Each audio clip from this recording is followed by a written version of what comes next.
சகோதரர்கள், அல்லாஹுடைய மாபெரும் கிருபையால நம்முடைய இந்த ஆண்களுக்கான கல்வி தொடர் இன்னொரு புத்தகத்தை கொண்டு இன்ஷா அல்லாஹ் ஆரம்பமாக இருக்கிறது. இதுக்கு முன்னாடி 2 விதமான அகீதா ரீதியான புத்தகங்களை கடந்து நாம் வந்திருக்கலாம். முதலாவது கிதாபு தௌஹீத் சில மாசங்கள் பார்க்கப்பட்டது. அதுக்கு பிறகு அல் கவாயிதுல் அர்பா 4 சட்டங்கள் என்ற அடிப்படையில் அதுவும் 1 மாசம் பார்க்கப்பட்டது. அதற்கடுத்தது அன்பிற்குரிய சகோதரர்களே, இதற்கு அடுத்ததாக கல்வியோடைய அடுத்த கட்டத்துக்கு நம்ம போறோம் அல்லாஹ்வுடைய கிருபையில. அதுதான் சஹீஹுல் புகாரி அப்படின்னு சொல்லக்கூடிய ஹதீஸ் புத்தகத்தை என்ன செய்யறோம் இன்ஷா அல்லாஹ் தஆலா வரக்கூடிய தொடர்களை நம்ம பார்க்க இருக்கோம். ரசூலை சாசம் சொல்லக்கூடிய ஹதீஸ் இருக்கு பாருங்க, இப்னு மாஜாவில் பதிவாகுது. ரசூலுல்லாஹி ஸல்லல்லாஹு அலைஹி வஸல்லம் தலபுல் இல்ம் ஃபரீதத்துன் அலா குல்லி முஸ்லிம், ஒவ்வொரு முஸ்லிமான ஆண் பெண் மீது மார்க்க கல்வி என்பது கட்டாய கடமை. ரசூலுல்லாஹி ஸல்லல்லாஹு அலைஹி வஸல்லம் அவங்க என்ன பண்றாங்க சொல்றாங்க. அப்போ எப்படி தொழுகிறோமோ, எப்படி நம்ம ஜக்காத்து ஹஜ் நோம்புலாம் இருக்கோ அதில் நம்ம மீது கட்டாய கடமையோ, அதே மாதிரி மார்க்க கல்வி இல்ம் என்பது எடுப்பது ஒவ்வொரு முஸ்லிமான கட்டாய கடமை அப்படின்னு ரசூலுல்லாஹி சொல்றாங்க. சரி, இப்போ மார்க்க கல்வி கட்டாய கடமைனா எவ்வளவு கற்பது கட்டாய கடமை? இப்படி ஒரு கேள்வி இருக்குது. எவ்வளவு கற்பது கட்டாய கடமை? இப்போ மார்க்க கல்வி கட்டாய கடமைன்னா எப்படி பார்க்கணும்? அதை எந்த வகுப்பு நடந்தாலும் அந்த ஊர்ல இருக்க எல்லாரும் கண்டிப்பா கலந்துக்கணும், இல்லைன்னா அவங்க மேல குற்றம் அப்படின்னு பார்க்கப்படும். மார்க்க கல்வின்றது நிறைய. மார்க்க கல்வின்ற ரசூலுல்லாஹ் மொட்டையா சொல்லிட்டாங்கன்னா விளங்குறது எப்படி விளங்கப்படும்? முழு குரானும் கத்துக்கணும், எல்லா ஹதீஸும் கத்துக்கணும். அப்போ மார்க்க கல்வி எவ்வளவு கத்துக்கிறது நம்ம மேல கடமை. பொதுவா உம்மத்துல யாருக்காதுன்னா விளக்கம் தெரியுமா?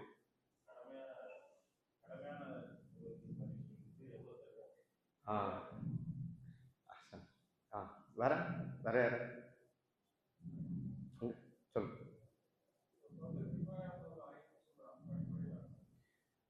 அந்த அடிப்படையில இது ஒரு ஃபர்துல் ஐன், கட்டாய கடமை.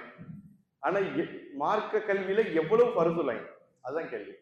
மார்க்க கல்வி நிறைய இருக்கு, இந்த நிறையில எவ்வளவு கத்துக்கிறது கடமை நம்ம.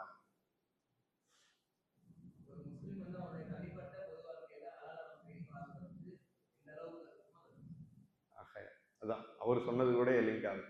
மறக்கலாம் வேற சொல்லுங்க, நீ சொல்லு. புரியுது?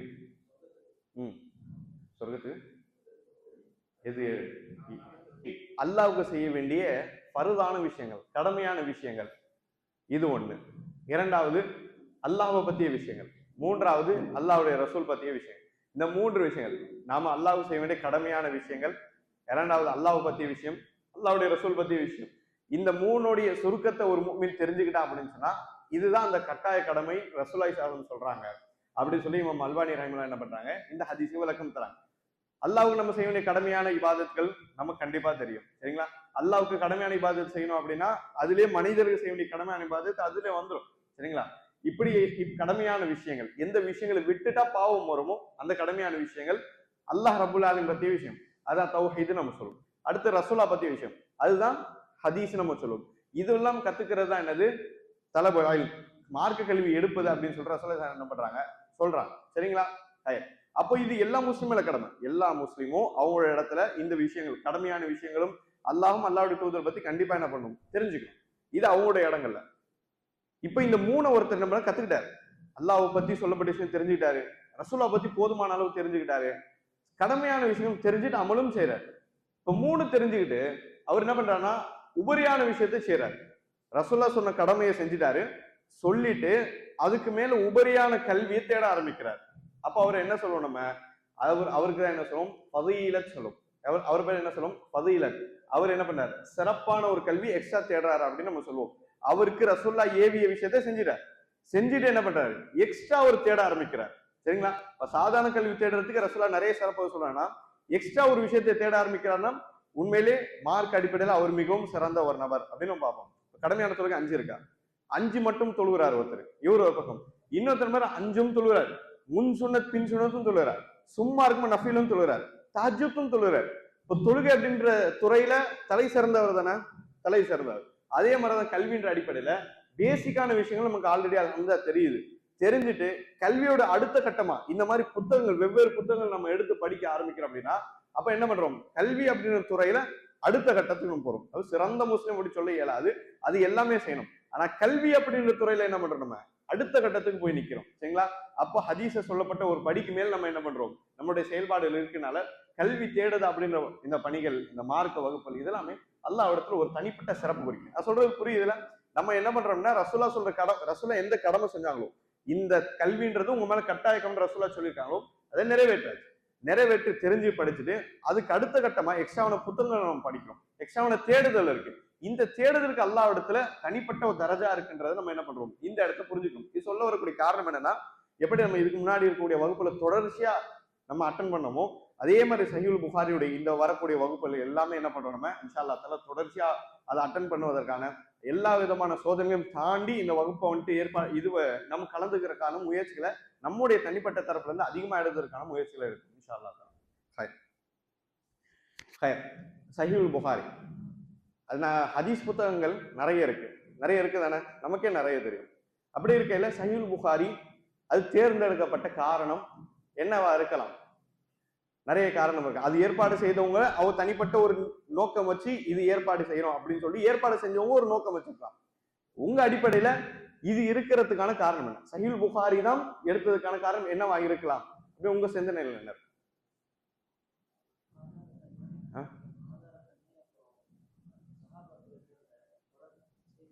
ஆதாரத்தன்மை, எல்லாமே ஆதாரத்தன்மை. பரக்கல்லாஃபி இல்ல சிறந்த விஷயம் ஆதாரத்தன்மை. என்னது ஆதாரத்தன்மை? சரி இது வருவோம். வேற யாரா சஹீஹுல் புகாரி தேர்ந்தெடுக்கப்பட்ட காரணம்? ஹக்கீம் பாய்.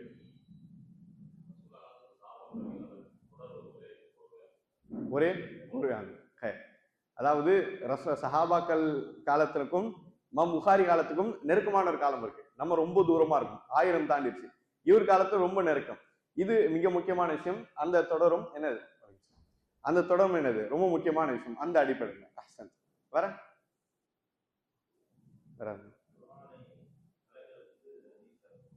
குர்ஆனை விளங்குறது ஹதீஸ் தேவைப்படுது. இல்ல சஹீஹுல் புகாரி தேர்ந்து பரக்கல்லாஹ் ஃபீக்.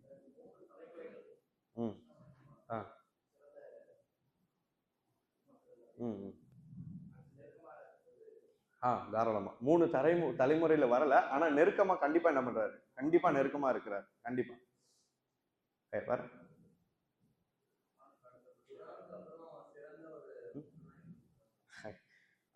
மாஷா அல்லாஹ்.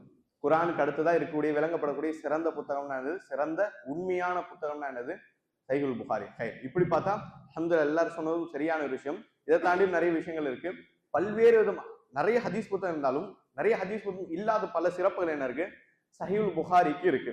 இமாம் புகாரிக்கு சிறப்புகள் இருக்கு. இமாம் புகாரி நிறைய புத்தகம் தொகுத்தார், ஒரு புத்தகம் தான் கிடையாது.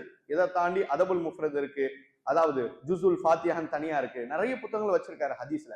ஆனா அவர் தொகுத்துல சஹீஹுல் புகாரின்றது அது ஒரு தனித்து பார்க்கப்படக்கூடிய ஒரு விஷயம். எந்த அளவுக்குன்னா சஹீஹுல் புகாரி மூலமா இமாம் புகாரி உயர்ந்த இடத்துக்கு போனாருன்னு சொன்னாலும் என்னது எந்த ஒரு பிழையும் கிடையாது என்ற அளவுக்கு சஹீஹுல் புகாரி தன்னோட இடத்துல பெரிய இடத்துல இருக்கு. சரிங்களா? இப்போ இன்ஷா அல்லாஹ் தஆலா இருக்கக்கூடிய கொஞ்ச நேரத்துல இமாம் புகாரி பத்தியும் சஹீஹுல் புகாரியோட சின்ன குறிப்புகளை பத்தி இன்ஷா அல்லாஹ் பார்க்கலாம். சரிங்களா? இமாம் புகாரி ரஹிமஹுல்லாஹ்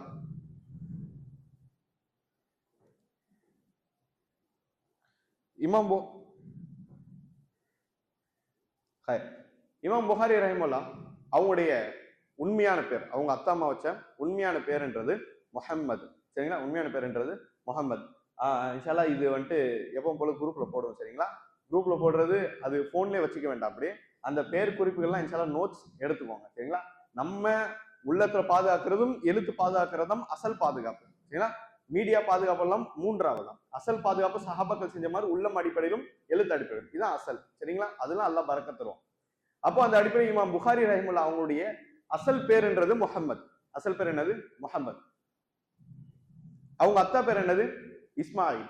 அப்போ எப்படி அழைப்பாங்க அப்படின்னா முஹம்மது இப்னு இஸ்மாயில் அல் புகாரி அப்படின்னு அழைப்பாங்க. சரிங்களா? இப்போ ஊர் அடிப்படையில பார்க்கும் பொழுது இவங்க இருந்த இந்த ஊர்லாம் என்ன அப்படின்னு சொன்னா, கொஞ்சம் இங்க பாருங்க. இவங்க வாழ்ந்த அந்த ஊர் அடிப்படையில் பார்க்கும் பொழுது ஈரான் இருக்கா, ஈரான் இப்ப இருக்கிற ஈரான், இப்ப இருக்கு ஈரான் கொஞ்சம் சுருக்கப்பட்டுருச்சு. ரசூலுல்லாஹி ஸல்லல்லாஹு காலத்துக்கு முன்னாடியில இருக்கக்கூடிய ஈரான்லாம் பாத்தீங்கன்னா பெருசா இருந்தது. ஒரு பவுண்டரி என்னது கொஞ்சம் பெருசா இருந்தது.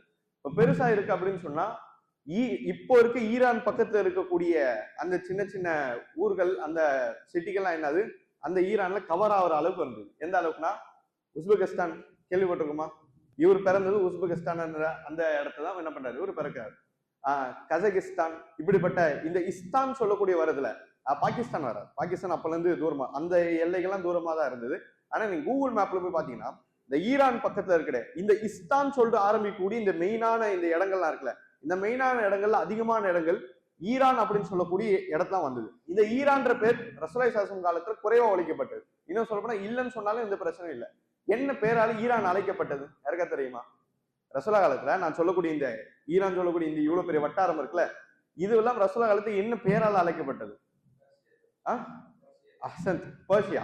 அது என்ன தமிழ்ல என்ன சொல்லுவாங்க? பாரசீகம் அப்படின்னு சொல்லுவாங்க. அரபில என்ன சொல்லுவாங்க? கரெக்டு தான், ஆன்சர் கரெக்டா. அரபில என்ன சொல்லுவாங்க? இந்த பர்ஷியா, பாரசீகம் சொல்லுங்க ரமேஷ்.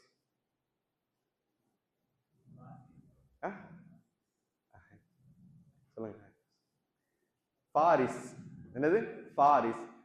ஃபாலிஃப் ரா சீன், ஃபாரிஸ். சரிங்களா? ஹதீஸ் நிறைய இடத்துல என்ன பண்ணலாம், நம்ம இந்த ஃபாரிஸ் என்ற விஷயத்தை பார்க்கலாம். இந்த இவர் இருக்கிறது பாத்தீங்கன்னா புகாரான்னு சொல்லக்கூடிய ஒரு நகரம்.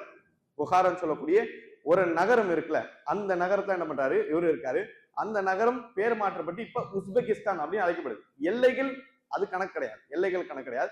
இடம் அடிப்படையில் பார்க்கும்போது புகாரான்னு சொல்லக்கூடிய ஒரு நகரம் இருக்கு, சிட்டி இருக்கு. அந்த புகாரான்ற சிட்டி தான் என்னது இப்போ உஸ்பெகிஸ்தான் அப்படின்னு அழைக்கப்படுது. இப்ப அது ஈரான் தனியா தான் இருக்கு. ஆனா அப்போ பாரசீகம் அப்படின்னு சொல்லக்கூடிய ஒரு பெரிய இடத்துலதான் என்னது இதெல்லாம் ஒன்றிணைக்கப்பட்டிருந்தது. புகாரான்னு சொல்லக்கூடிய நகரத்துல என்ன பண்ணார், இருந்தார். இன்னும் சொல்லப்போனா வெளிப்படையில அழைக்கணும் அப்படின்னு சொன்னா ஹுராசான் அப்படின்ற ஒரு பெயர் ரொம்ப ஃபேமஸா இருந்தது. ஹுராசான். இந்த ஹுராசான் 4 அல்லது 5 ஊர்கள், பெரிய பெரிய ஊர்கள் சேர்ந்து ஒன்றா அழைக்கப்பட்டு ஹுராசான். அந்த ஹுராசான்ற இடத்துல என்னது புகாரான்னு சொல்லக்கூடிய ஒரு நகரம், ஒரு சிட்டி வருது. இவர் பிறந்த ஒரு சிட்டி. அந்த புகார்ன்ற இடத்துல என்ன பண்றாரு, பிறக்கிறாரு. இப்போ கண்டுபிடிக்கணும் உஸ்பெகிஸ்தான் அப்படின்னு நம்ம என்ன பண்ணா அடையாளப்படுத்தலாம். இந்த இடத்துல நம்ம ஏன் குறியிடுறோம் அப்படின்னு சொன்னா, ரசூலுல்லாஹி ஸல்லல்லாஹு அலைஹி வஸல்லம் அவங்க வாழும் பொழுது சில ஹதீஸ்ல சில நாடுகள், சில ஊர்களை பத்தி ரசூலுல்லாஹ் என்ன பண்ணிருக்காங்க, சொல்லியிருக்காங்க. அதோட சிறப்புகள், அதுல இருக்கக்கூடிய முசீபத்துகள் ரசூலுல்லாஹ் தனித்தனியா சொல்லியிருக்காங்க. இப்போ நீங்க பாத்தீங்கன்னா ஈராக்ல கூஃபா எடுத்துக்கலாம். இந்த கூஃபாவுடைய இடத்தை பார்த்தா நமக்கு தெரியும், ஃபித்னாவுடைய அடித்தளம் கூஃபா தான். ரசூலுல்லாஹ் கூஃபா பத்தி சொல்லியிருக்காங்களா? சொல்லியிருக்காங்க. கூஃபான்னு பேர் எடுக்கல. ஆனா ரசூலுல்லாஹ் சில திசைகளை காண்பித்து கூஃபா நகரத்தை அடையாளப்படுத்தி சொல்லியிருக்காங்க. கர்னு ஷைத்தான், ஷைத்தானோட கொம்பு இங்கதான் இருக்கு. என்னோட சமுதாயத்துல சஹாபாக்களை கொல்லக்கூடியவங்க இந்த இடத்துல வருவாங்க ரசூலுல்லாஹ் சொன்னாங்க. அதே மாதிரி கூஃபால இருந்து தான் என்னது கவாரிஜினுடைய பெரிய ஜமாத் அங்க இருந்து தான் வந்து சஹாபாக்கள் போர் செஞ்சாங்க. இப்ப ரசூலுல்லாஹ் இடத்தை பத்தி என்ன பண்ணிருக்காங்க, சொல்லியிருக்காங்க. அந்த மாதிரி ரசூலுல்லாஹ் சொல்லக்கூடிய ஒரு ஹதீஸ் புகாரிலையும் முஸ்லிமையும் பதிவாகுது. ரசூலுல்லாஹ் சொல்றாங்க, லவ் கானு தீனு அல்லது இன்னொரு அறிவிப்புல லவ் கானல் ஈமான் பி சுரையா. ரசூலுல்லாஹ் சொல்றாங்க, சுரையான்னு சொல்லக்கூடிய ஒரு நட்சத்திரம் இருக்கு, அது ஒரு நட்சத்திரம். சரிங்களா? ரசூலுல்லாஹ் சொல்றாங்க, சுரையான்னு சொல்லக்கூடிய நட்சத்திரத்துல தீன் இருந்தால், ஒருவேளை சுரையான்னு சொல்லக்கூடிய நட்சத்திரத்துல ஈமான் இருந்தால், அதாவது நட்சத்திரத்துலதான் தீன் ஈமான் இருக்கு அப்படின்னு சொன்னா லதனாவலுல் ஃபாரிசுமின் ரிஜால். ரசூலுல்லாஹ் சொல்றாங்க, பாரசீகத்தை சேர்ந்த இந்த பாரிஸை சேர்ந்த ஆண்கள் என்ன செய்வாங்க அப்படின்னா, அங்க இருக்கக்கூடிய மக்கள் வானத்துல இருக்கக்கூடிய நட்சத்திரத்துல தீன் இருந்தாலும் அங்க போயும் எடுப்பாங்க அப்படின்னு சொல்ற சொல்றாங்க. எப்படி உலகத்துல எங்கேயுமே தீன் இல்ல, ஈமான் இல்ல, நட்சத்திரத்தை தான் தீனும் ஈமானும் இருக்கு அப்படின்னா அந்த தீனை அடையறதுக்கு மக்கள் போய் அடைவாங்க. எந்த மக்கள்? இந்த பாரசீகத்தை சேர்ந்த மக்கள் போய் அடைவாங்கன்னு சொல்ற ரசூலுல்லாஹ் என்ன பண்ணாங்க, இந்த பாரசீகத்தை நல்ல பறைசாற்றி ரசூலுல்லாஹ் ஒரு சிறந்து பேசக்கூடிய ஒரு ஹதீஸ் என்ன பண்ணும், புகாரி முஸ்லிம்ல பிரபலமான ஹதீஸை நம்ம என்ன பண்ணும் பாக்குறோம். சரிங்களா? இந்த வரலாற்று ஆசிரியர்கள் அதிகமான ஆசிரியர்கள் நிறைய உலமாக்கூடிய பெரிய ஜமாத் நீங்க எடுத்து பாத்தீங்க அப்படின்னு சொன்னா, ரசூலுல்லாஹ் சொன்னாங்களே பாரசீகத்துல இருக்கக்கூடிய ஆண்கள் மேல வானத்துல போய் தீன் இருந்தாலும் வானத்துக்கு போய் அந்த தீன் அடையாங்கன்னு ரசூலுல்லாஹ் சிறந்து சொன்னாங்களே, அதற்கு அர்த்தம் இமாம் புகாரி இருக்கலாம் அப்படின்னு சொல்லும் அதிகமான உலமாக்கள் சொல்றாங்க. அதிகமான உலமாக்கள் சொல்றாங்க. பாரசீகத்திலிருந்து எக்கச்சக்கமான உலமாக்கள் வந்துறாங்க. இப்ப இருக்க ஈரான் தான் ஷியாக்களால் மூடப்பட்டிருக்கு. சரிங்களா? ஆனா வரலாறு பார்த்தோம்னா ஈரான்ல இருந்து சுபஹானல்லாஹ் எக்கச்சக்கமான முஹத்திஸ், எக்கச்சக்கமான ஃபுகஹாக்கள், ஒரு தீனுடைய பெரிய அடித்தளமே பாரசீகத்துல இருந்து வந்திருக்கு.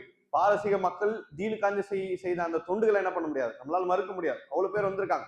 ஆனா அவ்வளவு பேர் வந்தும் இமாம் புகாரி தனித்து தெரிகிறாங்க. ஏன்னா அவங்களுடைய வாழ்க்கை அந்த அளவுக்கு சிறப்பான வாழ்க்கை. எனவே ரசூலுல்லாஹ் சொல்றது, இப்படிப்பட்ட இமாம் புகாரி போன்ற உலமாக்கள் தான் ரசூலுல்லாஹ் குறிப்பிட்டு சொல்லியிருக்காங்க. எதிர்காலத்தில் வரக்கூடிய நபர்களை ரசூலுல்லாஹ் சொல்லியிருக்காங்க அப்படின்னு சொல்லக்கூடிய உலமாக்க நம்ம என்ன பண்றோம், இந்த ஹதீஸோட விளக்கத்துல என்ன பண்றோம் பார்க்கிறோம். அப்ப இப்படிப்பட்ட சிறப்பான ஒரு முஹத்தீஸ், சிறப்பான ஹதீஸ் கலை வல்லுநர்களை பத்தி ரசூலை ஏற்கனவே ஹதீஸ்ல என்ன பண்ணிருக்காங்க சொல்லியிருக்காங்க அப்படின்னு நம்ம என்ன செய்யணும் புரிஞ்சுக்கிறோம். இமாம் புகாரி அவருடைய பட்ட பெயர் புனை பெயர் அபு அப்துல்லான்னு என்ன பண்றாரு, அபு அப்துல்லா அப்படின்னு சொல்லிட்டு ஊர்ல இருந்து சின்ன வயசுல இருந்து இந்த பேரால என்ன பண்றாரு அவரு அழைக்கப்படுறாரு. அவருடைய உண்மையான பேர் முகமது. அவங்களுடைய அத்தா பேர் என்னது இஸ்மாயில். கிட்டத்தட்ட 13 ஷவ்வால், எப்போ 13 ஷவ்வால் 194வது ஹிஜ்ரியில பிறக்காரு. 194வது ஹிஜ்ரியில என்ன பண்றாரு 13 ஷவ்வால் என்ன பண்றாரு அவரு பிறக்கிறார். இப்படி இருக்கையில அவர் வீட்டுல இருக்கக்கூடிய சில ஆண் பிள்ளைகள் இருக்காங்க. அந்த ஆண் பிள்ளைகள் ஒரு மூத்த ஆண் பிள்ளை என்ன பண்றாரு இமாம் புகாரி இருக்கிறாரு. ஆனா அவருடைய சகோதர சகோதரி விஷயத்துல உண்மையில் நிறைய கருத்து வேறுபாடு இருக்கு. சில அறிவிப்புல இவர் தான் ஒரே ஆண்மகன் அப்படின்னு வருது, சில இடங்களில் சில சகோதரி இருந்தாலும் வருது. ஆக மொத்தம் அது அவ்வளவு முக்கியமான ஒரு தலைப்புகள் இல்லை, எனவே அது வெட்டுரும். சரிங்களா? இமாம் புகாரியோடைய வாழ்க்கை வரலாறு எங்கிருந்து நம்ம மெயினா எடுக்கணும் அப்படின்னா ரொம்ப அழகிய ஒரு இனிமையான ஒரு வரலாறு. எப்பவும் நீங்க பாத்தீங்க அப்படின்னு சொன்னா சிறந்த சந்ததிகளை உருவாக்குறது யாரா இருக்க முடியும்? அவங்களுடைய சமுதாயமா, அவங்களுடைய பெற்றோரா, இல்ல அவங்களுடைய முன்னோர்களா, இல்ல அவருடைய சொந்த படிப்பா, இல்ல அல்லாஹ் ரேண்டமா அவரை தேர்ந்தெடுக்கிறதா? எதுவா இருக்கும்? பெற்றோர்கள். சரிங்களா? அல்லாஹ் ரப்பல் ஆலமீன் ஆக்கிய ஒரு அழகிய பெற்றோர், சந்தேகமே இல்லை, எல்லா இடங்களும் பார்த்தது. ஆனா இதுக்கு அர்த்தம் அப்படி கிடையாது. சிறந்தவர்கள் உண்டாரு பெற்றோர் மட்டும்னால அர்த்தம் கிடையாது. சரிங்களா? தவறான பெற்றோர் வந்து சிறந்து விளங்கிய எவ்வளவு விதமான நபர்கள் என்ன பண்றோம் பார்க்கிறோம். அபுஜஹலுடைய மகன் யாரு? இக்ரிமா. இக்ரிமா யாரு? சஹாபி ரலியல்லாஹு அன்ஹு. அபுஜஹல் யாரு? இஸ்லாத்துடைய எதிரி. சரிங்களா? அப்ப அத்தா இஸ்லாத்துடைய எதிரியா இருக்காரு, புள்ள பெரிய சஹாபியா இருக்கிறாங்க. சரிங்களா? சில டைம் ஆப்போசிட் ஆகும். பெரும்பாலும் நீங்க பாத்தீங்கன்னா அதிகமான நேரத்துல பாத்தீங்கன்னா சிறந்த சந்ததிகளை உருவாக்குறது யாரு? ஒரு அழகிய பெற்றோரா இருப்பாங்க. இந்த பெற்றோர் இவங்க இமாம் புகாரியுடைய அத்தா அம்மாவுடைய குறிப்புகளை பார்க்கும் பொழுது இவங்களுடைய உமா பேர் எங்கேயும் வரல. உமா பேர் என்ன பண்ணல வரல, அந்த பேர் வெட்டுருவோம். ஆனா அவங்க அம்மா மிக முக்கியமான ஒரு ரோல்ல இருக்கிறாங்க. அவங்க அத்தாவும் முதல்ல பார்ப்போம். இமாம் புகாரியோட அத்தா பேர் என்ன பார்க்காம சொல்றேன், இஸ்மாயில் ஹசன், இஸ்மாயில் ரஹிமுல்லா. இஸ்மாயில் ரஹிமுல்லா குராசான் சொன்னல, குராசான் 4 அல்லது 5 பெரிய ஊர்கள் சேர்ந்து குராசான் என்று அழைக்கப்பட்டது. இந்த மொத்த குராசான் இருக்கக்கூடிய மிகப்பெரிய ஒரு ஆலிமா இவங்க அத்தா இருந்தார். யாரு? இஸ்மாயில் ரஹிமுல்லா பெரிய ஒரு ஆலிமா இருந்தாங்க. அவரு இஸ்மாயில் இப்னு இப்ராஹிம் அப்படின்னு அழைப்பாங்க. அவரும் ஒரு அறிவிப்பாளர், அவரும் ஒரு ஆலிம். ஆலிம் தாண்டி மிகப்பெரிய முஹத்திஸ் என்ன பண்றாரு அவங்க அத்தா இருக்கிறார். அது மட்டும் இல்லாம சுப்ஹானல்லாஹ் அந்த மொத்த ஊர்களையும் ஒரு 4 அல்லது 5 ஊர்கள் சேர்ந்த மொத்த இடத்துலயும் எந்த ஒரு ஃபத்வா கேட்கனாலும், எந்த ஒரு மார்க்க ஆலோசனையை கேட்கனாலும் யார்கிட்ட வராங்க? இமாம் புகாரியோட அத்தாட்டா தான் வராங்க. பெரிய மார்க்க வல்லுநராகவும் இருக்காரு, அதே டைம் ஒரு உஸ்தாதும் இருக்காரு. நிறைய பிள்ளைங்களுக்கு படிச்சு கொடுக்கக்கூடிய நபராகவும் என்ன பண்றாரு இருக்காரு. இவர் ஒரு பக்கம் ஆலிம் முஹத்திஸ் அவரோட இடத்துல இருந்தாலும் இவங்க அத்தா ஒரு பிசினஸ்மேன், நல்ல ஒரு வியாபாரி. சரிங்களா? இப்படி நல்ல ஒரு வியாபாரியா இருக்கும் பொழுது பணக்கார வியாபாரி ஒரு பக்கம், நல்ல ஒரு வியாபாரின்னா என்னது, அதுல கொஞ்சம் நேரம் அதிகமா செலவழிக்க இருக்கட்டும், பேணுதல் அதிகமா இருக்கட்டும், இந்த அளவுக்கு இருந்தது. இவங்க அத்தாவுடைய பேணுதல் சுப்ஹானல்லாஹ் ஆச்சரியமா இருக்கு. இமாம் புகாரியோடைய அவங்களோட அத்தாவை பத்தி சொல்லும் போது ஒரு இடத்துல சொல்லுவாங்க, அவங்க அத்தா இமாம் புகாரி சிறிய வயதுல இருக்கும்போது மவுத் ஆயிடுறாங்க. மவுத் ஆகும்போது கடைசி நேரம் இருக்கும்ல, கடைசி நேரம் கடுமையான காய்ச்சல் இருக்கும்போது அவங்க அத்தா ஒரு சில வார்த்தைகள் சொல்றாங்க. என்ன வார்த்தை சொன்னா, சில வசியத் சொல்றாங்க. அந்த வசியத்துல ஒரு விஷயம், வசியத்தை தாண்டி இன்னொரு விஷயம் இருக்கு. என்னன்னா சொத்து அடிப்படையில் சில பொருளாதாரம் விட்டு போறாங்க. யாரு? இஸ்மாயில் இப்ராஹிம் ரஹிமுல்லா சொத்து அடிப்படையில் சில பொருளாதாரம் விட்டு போறாங்க அவங்க பிள்ளைக்காண்டி. அப்ப சொல்றாங்க, அல்லாஹ் சத்தியமாக என்னுடைய பொருளாதாரத்துல ₹1 கூட, ரூபாய்னா அவங்க காலத்துடைய ஒரு நாணயம் அடிப்படையில் கூட இதுல ஹராம் கலந்திருக்க வாய்ப்பே இல்லைங்கிறாங்க. யாரும் இல்ல, அல்லாஹ் மேல சத்தியமிட்டு சொல்றாங்க. சுப்ஹானல்லாஹ். ஒரு உஸ்தாத், டீச்சர், முஹத்திஸ், ஆலிம், ஃபுகஹா எல்லாம் ஒரு பக்கம், அவருடைய ஈமானும் அவருடைய துனியாவுடைய பார்வை சுப்ஹானல்லாஹ் பாருங்க. அல்லாஹ் மேல சத்தியமிட்டு கடைசி நேரத்துல ஒரு மனிதர் சொல்றாரு, என்னுடைய பொருளாதாரத்துல ஒரு நாணயம் கூட ஹராம் இருக்க வாய்ப்பே இல்லை அப்படின்னு சொல்றாருன்னா அவருடைய பேணுதலுடைய அந்த லெவல் எந்த அளவுக்கு உச்சகட்டமா இருக்கும். இன்னைக்கு நம்ம கூட சொல்லிடலாம், அல்லாஹ் மேல சத்தியமிட்டு அப்படி சொல்ல முடியுமா? வல்லாஹி ரொம்ப கஷ்டம். அதெல்லாம் என்னுடைய பொருளாதாரம், என்னுடைய இவ்வளவு சொத்துக்கள்ல ₹1 கூட தெரிஞ்சோ தெரியாமலோ ஹராம் கலந்துருக்க வாய்ப்பே இல்லைன்னு சொல்ல முடியுமா? அதெல்லாம் பெரிய ஈமான் இருக்கும் சொல்ல முடியும். இவங்க தான் நம்புறாரு கடைசி காலங்களில் சொல்றாரு. இது சொல்ல வரக்கூடிய விஷயம் என்ன அப்படின்னு சொன்னா, வெறும் நம்முடைய அஹ்லாக்குகள், நம்முடைய கல்விகள், நம்முடைய நடத்தைகள் இது மட்டும் பிள்ளைகள்ல தாக்கம் ஏற்படுத்தாது. பிள்ளைகள்ல தாக்கம் ஏற்படுத்தாது. நம் ஊடாக அல்லாஹ் கொடுக்கக்கூடிய ரிசுக் இருக்குல்ல, அந்த ரிசுக்கின் மூலமா பிள்ளைகள் மத்தியில பெரிய தாக்கம் ஏற்படும். எவ்வளவு விதமான நல்ல குடும்பங்கள்ல வட்டியோடைய ஹராமுடைய காசு புழக்கத்தை இருப்பது காரணமா அந்த பிள்ளைகள் சரி வரக்கூடிய பிள்ளைகள் ஆகாது. நிறைய குடும்பங்கள்ல பார்க்கப்பட்டது தவறான பொருளாதாரம் அந்த வீட்டுல சொல்றது, தவறான பொருளாதாரம் மூலியமா உணவுகள் அந்த வீட்டுல என்ன பண்ணுறது பரிமாறப்படுது. இந்த ஹராமான உணவுகள் மூலியமாகவும் ஹராமான பொருளாதாரம் மூலியமாகவும் பிள்ளைகளோட நடத்தையில நிறைய விதமான மாற்றங்கள் பார்க்கப்படுது. எப்பவுமே வயிற்றுக்கு என்ன போடுறோமோ அதான் மூளையை சிந்திக்கும். இதான் அல்லாஹ் ரப்ப என்ன பண்றான், நமக்கு மார்க்கமா காமிக்கிறான். வயிற்றுக்கு என்ன போடுறியோ அதான் மூளையை சிந்திக்கும். பன்றி இறைச்சி ஹராமாக்கப்பட்டது பல காரணங்களுக்காண்டி. அதுல ஒரு பிரதானமான காரணம் என்ன, பன்றி இறைச்சியில ஹயா இருக்காது. பன்றிக்கு ஹயா இல்ல, பன்றி இறைச்சியில கண்டிப்பா ஹயா இருக்காது, வெக்கத்தன்மை இருக்காது. சரிங்களா? வெக்க உணவு இல்லாத ஒரு மிருகத்துல ஒண்ணு பன்றி. அப்ப அது தூக்கி வயிற்றுல போட்டோம்னா மூளையிலும் ஹயா இருக்காது. மூளையில ஹயா இருந்தா ஈமான்ல ஹயா இருக்காது. வெக்கமற்ற நபர்களா மக்கள் இருப்பாங்க. மேற்கத்த நாடுகள் பெரிய உதாரணம். வெக்கமே இல்லாத நபர்களா வாழ்ந்து கொண்டிருக்காங்க, அல்லாஹ் பாதுகாத்த நபர்களை தவிர. அப்போ வயிற்றுக்கு என்ன போடுறோமோ அதுதான் மூளை சிந்திக்கும், அதுதான் ஈமான வெளிப்படும். நோன்பு எதுக்கா நமக்கு இருக்கப்பட்டது? வயிறு காலியா இருந்தா அதுக்கேற்ற மூளை செய்யப்படும், ஈமான் புதுப்பித்து இருக்கும். அல்லாஹ் ரஹ்மான் சொல்லக்கூடிய மிக முக்கியமான ஒரு ரூல் இது. சரிங்களா? அப்போ வயிற்றுல ஹலாலா போட்டா மட்டும்தான் மூளை ஹலாலா செஞ்சிக்கும், ஈமானும் புதுப்பித்து ஹலாலா இருக்கும். சரிங்களா?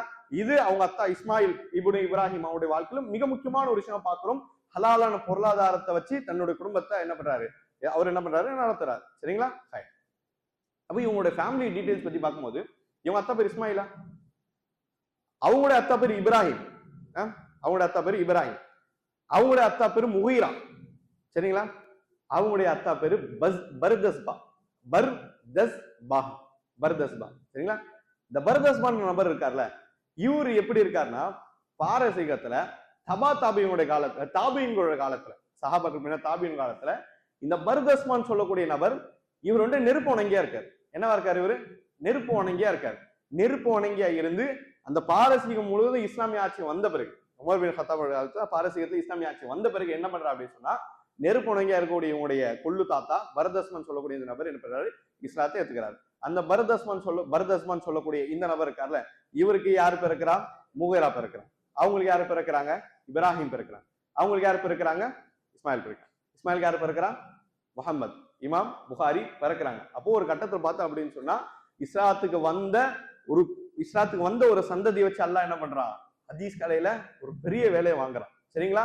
காலங்காலமா முஸ்லிம் குடும்பமா தான் இருக்கிறவங்க மட்டும்தான் இஸ்லாத்தை ஏற்றி வைக்கணும் எந்த ஒரு அவசியமும் கிடையாது.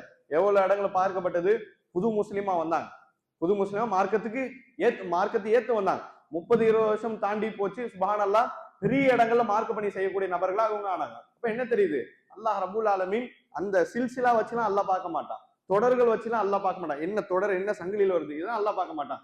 அல்லாஹ் நாடனா எந்த நபர் வச்சாலும் தீனுடைய வேலையை அல்லாஹ் வாங்கி கொண்டுதான் இருப்பான். எந்த நபர் வச்சாலும் அல்லாஹ் என்ன பண்ணுவான், தீனுடைய வேலையை அல்லாஹ் வாங்கி ஆவான். ரசூலுல்லாஹி ஸல்லல்லாஹு அலைஹி வஸல்லம் சொல்றாங்க, இதா ஹப்பல்லாஹு ரஜுலன், அல்லாஹ் ரப்புல் ஆலமீன் ஒரு அடியானை அல்லாஹ் விரும்ப ஆரம்பித்தான்.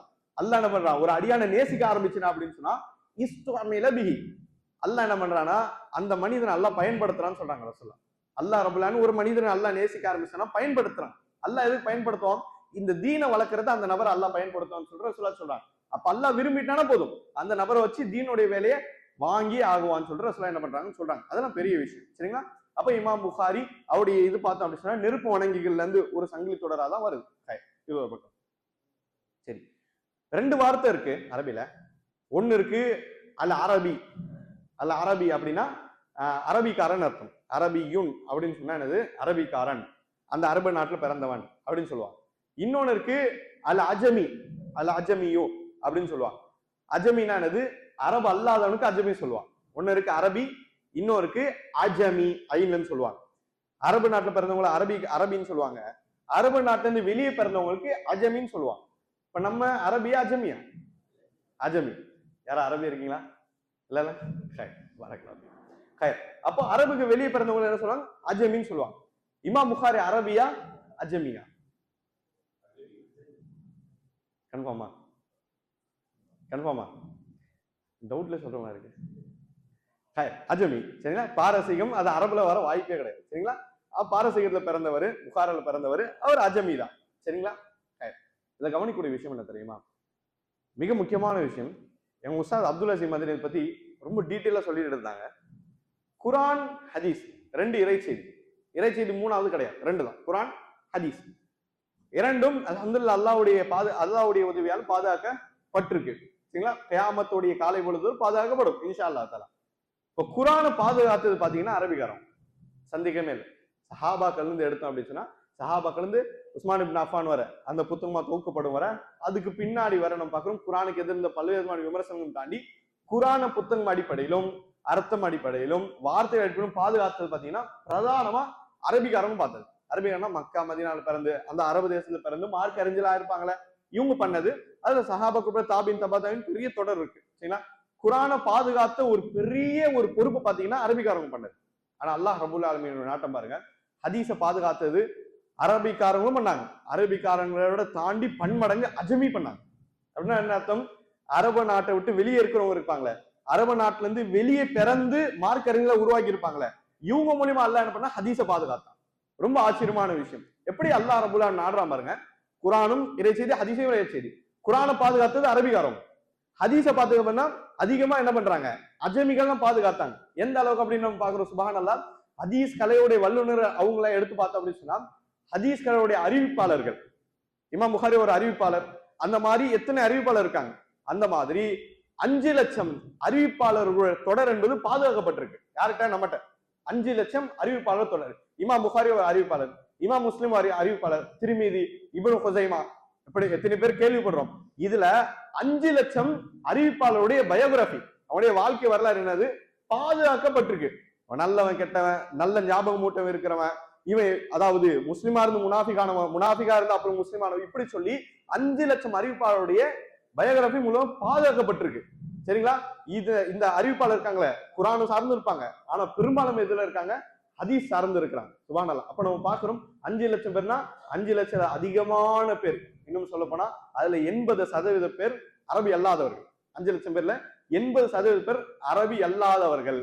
அரபி அல்லாதனா அரபு தெரியாது கிடையாது. அவங்க நேட்டிவ் பிறந்ததுல எங்க பாத்தீங்கன்னா அரபு தேசத்துள்ள இருக்காது, உலகத்துடைய ஏதோ ஒரு முக்கில பிறந்துருவாங்க. சுப்ஹானல்லாஹ். மார்க் அறிஞரா உருவாகி இருப்பாங்க. அல்லாஹ் ரபுல்லா நான் அவங்கள வச்சு என்ன பண்ண மார்க்கத்தோட பணிகளை வாங்கியிருப்பாங்க. அப்ப நம்ம சுருக்கமா விளங்குற என்ன அப்படின்னு சொன்னா, குரானை பாதுகாக்கக்கூடிய இந்த பணியை பார்த்தது அரபிக்காரன், ஹதீஸை பாதுகாத்து இந்த பணியை பார்த்தது அஜமிக்காரவங்க அப்படின்னு பாக்குறோம். அதுக்கு ஒரு சிறந்த உதாரணம் இமாம் புகாரி ரஹிமுல்லாஹ். இதுல இன்னொரு விஷயம் தெரியுது என்ன அப்படின்னு சொன்னா, இந்த மார்க்கம் வெறும் அரபிக்காரங்க மட்டும் சொந்தம் கிடையாது. உலகத்துடைய மூல முக்கில் எந்த முக்கில ஒருத்த பிறக்கானும் அவனுக்குமே இந்த தீன் சொந்தம் தான் அப்படின்றதுக்கு மிகப்பெரிய உதாரணம் தான்.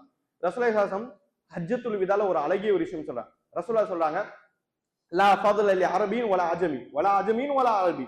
ரசூலுல்லாஹ் சொல்றாங்க, அரபியை விட அஜமி சிறந்தவர் கிடையாது, அஜமியை விட அரபி சிறந்தவர் கிடையாது. இல்லா பி தக்வா, தக்வாவை தவிர்த்து. தக்வா இருக்குன்னா அஜமி சிறந்தவராகும், தக்வா இருக்குன்னா அரபி சிறந்தவராகும். மித்தபடி அரபி அஜமின்ற இந்த வார்த்தைகளை வைத்து என்ன பண்ண முடியாது, ஒருத்தர் இன்னொருத்தர் சிறந்தவர் காண முடியாது. அல்லாஹ் இடத்துல எல்லோரும் சரி சமன் சொல்லிட்டு ரசூலுல்லாஹ் அனுப்புறாங்க. கடைசி ஹஜ்ஜத்துல் வதால அரஃபாவுடைய மாதத்தை ரசூலுல்லாஹ் இந்த உரையை நிகழ்த்துறாங்க சரிங்களா. அப்போ அஜமிகள், அரபி அல்லாதவர்கள் ஹதீஸ்களை செய்யக்கூடிய இந்த தொண்டுகளுக்கு சுப்ஹானல்லாஹ் ஈடுகட்ட முடியாத தொண்டுகளை என்ன பண்றோம் நம்ம பாக்குறோம் சரிங்களா.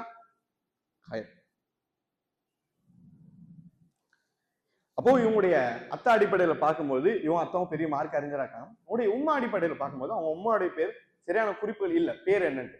ஆனா அவங்களுடைய அம்மாவை பற்றிய குறிப்புகளை பற்றி பார்க்கும்பொழுது சுப்ஹானல்லாஹ் பெரிய ஒரு, அதாவது ஈமானி ஒரு பெண்மணியா இருக்காங்க. கல்வி எந்த அளவுக்கு இருக்குன்னு தெரியல, ஆனா ஈமான் அடிப்படையில் பயங்கர உறுதியான ஒரு பெண்மணியா இருக்காங்க. எந்த அளவுக்கு அப்படின்னு சொன்னா, நமக்கெல்லாம் தெரியும் இமாம் புகாரிக்கு சின்ன வயசுல ஒரு சோதனை ஏற்பட்டது. சின்ன வயசுல 10 வயசுக்கு உட்பட்டு. என்ன சோதனை? அசந்த் என்னாச்சு, 10 வயசுல அவருக்கு கண்ணு தெரியாம போயிருச்சு. அல்லாஹ் ரப்பல் பார்வையை வாங்கிட்டான். அவங்களுடைய உம்மா இருக்காங்களே பல மாதங்கள் சுப்ஹானல்லாஹ் தஹஜ்ஜுத்ல பல மணி நேரங்கள் இரவு முழுக்க அழுது அல்லாஹ்ட்ட என்ன பண்ணாங்க, மன்றாடி துவா செஞ்சாங்க. அவங்க செய்யக்கூடிய துவாக்கள்ல ஒரு துவா என்ன அப்படின்னு சொன்னா, கண் பார்வை அல்லாஹ் நீ திருப்பி தந்துட்டேன் அப்படின்னு சொன்னா, என் பிள்ளைக்கு கண் பார்வை கொடு, ஒரு ஆள் திருப்பி கொடுத்தனா இந்த மார்க்கத்தானே என்னோட பிள்ளையை நான் என்ன பண்றேன் விட்டுறேன், உன்னுடைய பாதையில் நான் விடுறேன் அப்படின்னு சொல்லிட்டு என்ன பண்றாங்க. ரொம்ப அழகிய ஒரு துவாக்கள் இந்த பெண்மணி இரவு முழுக்க செய்யக்கூடிய அந்த வரலாறுலாம் படிக்கிறோம். அவ பாக்குற ஒரு நாள் இவங்களுடைய கனவுல நபி இப்ராஹிம் அலைஹிஸ்ஸலாம் வராங்க. இப்ராஹிம் அலைஹிஸ்ஸலாம் அவங்க எப்படி என்ன அதெல்லாம் இரண்டாவது. இப்ராஹிம் அலைஹிஸ்ஸலாம் வராங்க. இமாம் புகாரியும் சொல்லுவாங்க சரிங்களா. இப்ராஹிம் அலைஹிஸ்ஸலாம் வந்துட்டு அவங்க உம்மாட்ட பேசுறாங்க. பேசிட்டு இந்த மாதிரி சொல்றாங்க, அல்லாஹ் ரப்புல் ஆலமீன் உங்களுடைய பிள்ளையோடைய பார்வையை திரும்ப தருவாங்க, நீங்க உங்களுடைய பிள்ளை அல்லாஹ்வுடைய மார்க்கத்துல தாங்க அப்படின்னு சொல்லி நபி இப்ராஹிம் அலைஹிஸ்ஸலாம் இவங்களுடைய உம்மாட்ட என்ன பண்றாங்க, நேரடியா பேசுறாங்க. பேசும்பொழுது பாக்குறோம் சுப்ஹானல்லாஹ், அன்னைக்கு காலையில ஃபஜருக்கு பின்னாடி இருக்கக்கூடிய இந்த மாதிரி ஒரு வக்தில என்னாவது இமாம் புகாரி ரஹிமுல்லாஹ்க்கு யதார்த்தமா கண் பார்வை திரும்பி வந்துருது அப்படின்னு பாக்குறோம். இதெல்லாம் 10 வயசுக்கு உட்பட்ட ஒரு வாழ்க்கை.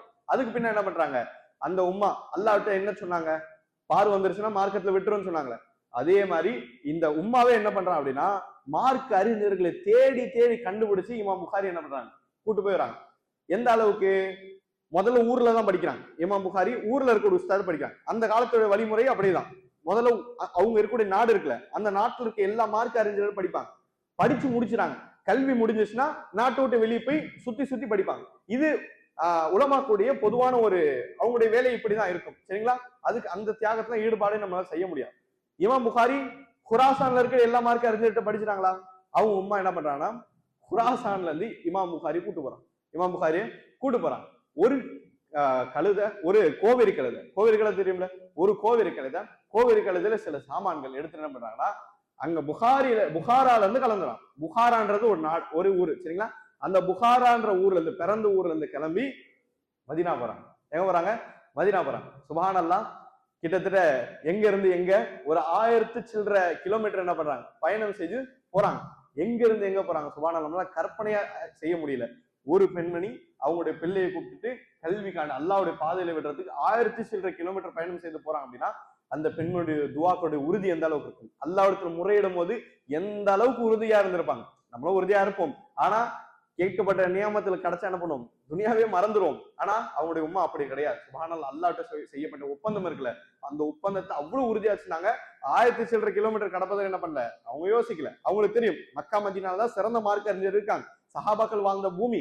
எனவே அங்க போய் விடணும்னு சொல்லி இமாம் புகாரியை விட்டாங்க. அதுக்கு பிறகு இமாம் புகாரிட்ட பல்வேறு மாற்றங்கள் ஏற்பட்டு நம்ம நினைச்சிடும் பார்க்கிறோம். இமாம் புகாரியுடைய கல்வி இது அவங்களுடைய உம்மாவுடைய ஒரு குறிப்பு. சரிங்களா? எப்பவுமே இந்த தாய் தந்தையுடைய இந்த தியாகங்கள், அவங்களுடைய எண்ணங்கள், அவங்களுடைய துவாக்கள், அவங்களுடைய நடத்தைகள், அவங்களுடைய அஹ்லாக், அவங்களுடைய சம்பாத்தியம், இது எல்லாமே சேர்ந்துதான் ஒரு அழகிய ஒரு சந்ததி என்ன பண்ணும், உண்டாக்கும். சரிங்களா? நம்ம வீட்டுல உட்கார்ந்துகிட்டே பேச்சு மட்டும் கொடுத்துருந்தா என்ன பண்ணாது, சிறந்த சந்ததியும் உண்டாக்காது. நம்ம இடத்துலயும் சிறந்த மாற்றம் இருந்தா மட்டும்தான் இப்படிப்பட்ட சந்ததியும் உருவாக்க முடியும் இன்ஷா அல்லாஹ். இவங்களுடைய கல்வி ரீதியான அந்த பயணத்தை பற்றி பார்க்கும்போது இமாம் புகாரி ஊருக்குள்ளதான் படிக்கிறாங்க. இமாம் புகாரிக்கு ஒரு 15 வயசுக்குள்ள இருக்கும்போது, ஒரு 15 வயசு இருக்கும்போது அவரு 10 வயசுல குரான் மனப்பாடம் பண்ணிடுறாரு. இந்த 15 வயசு இருக்கும்போது ஹதீஸ் கலை உள்ளலாம் அவரு உள்ள நுழைய ஆரம்பிக்கும் போது என்ன ஆகுது அப்படின்னு சொன்னா, குராசான்ல இருக்கக்கூடிய பிரபலமான மார்க் அறிஞர் பண்ண ஹதீஸ் நடத்துறாரு. ஹதீஸ் நடந்து இவர் ஏற்கனவே புத்தகம் எல்லாம் படிக்காரு, தனியா செல்ஃப் ஸ்டடிஸ் பண்ண ஆரம்பிக்கிறாரு.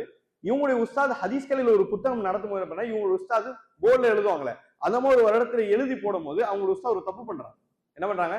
ஒரு தப்பு பண்றாங்க. கவனிக்கணும். 15 வயசு உள்ள அவங்க உஸ்தாத் ஒரு தப்பு பண்றாங்களா? தப்பு பண்ண உடனே கிளாஸ்ல நல்ல முறையில உஸ்தாது காது உட்கார்ந்த இடத்துல இருந்துச்சு கத்துல காது கிட்ட போயிட்டு சில விஷயங்களை சொல்றாரு. இமாம் புகாரி என்ன சொல்றாங்கன்னா, உஸ்தாத் பண்ண ஒரு தப்பு என்ன பண்றாங்க, கோட் பண்ணி சொல்றாங்க, இது தப்பாயிருச்சு அப்படின்னு சொல்லி.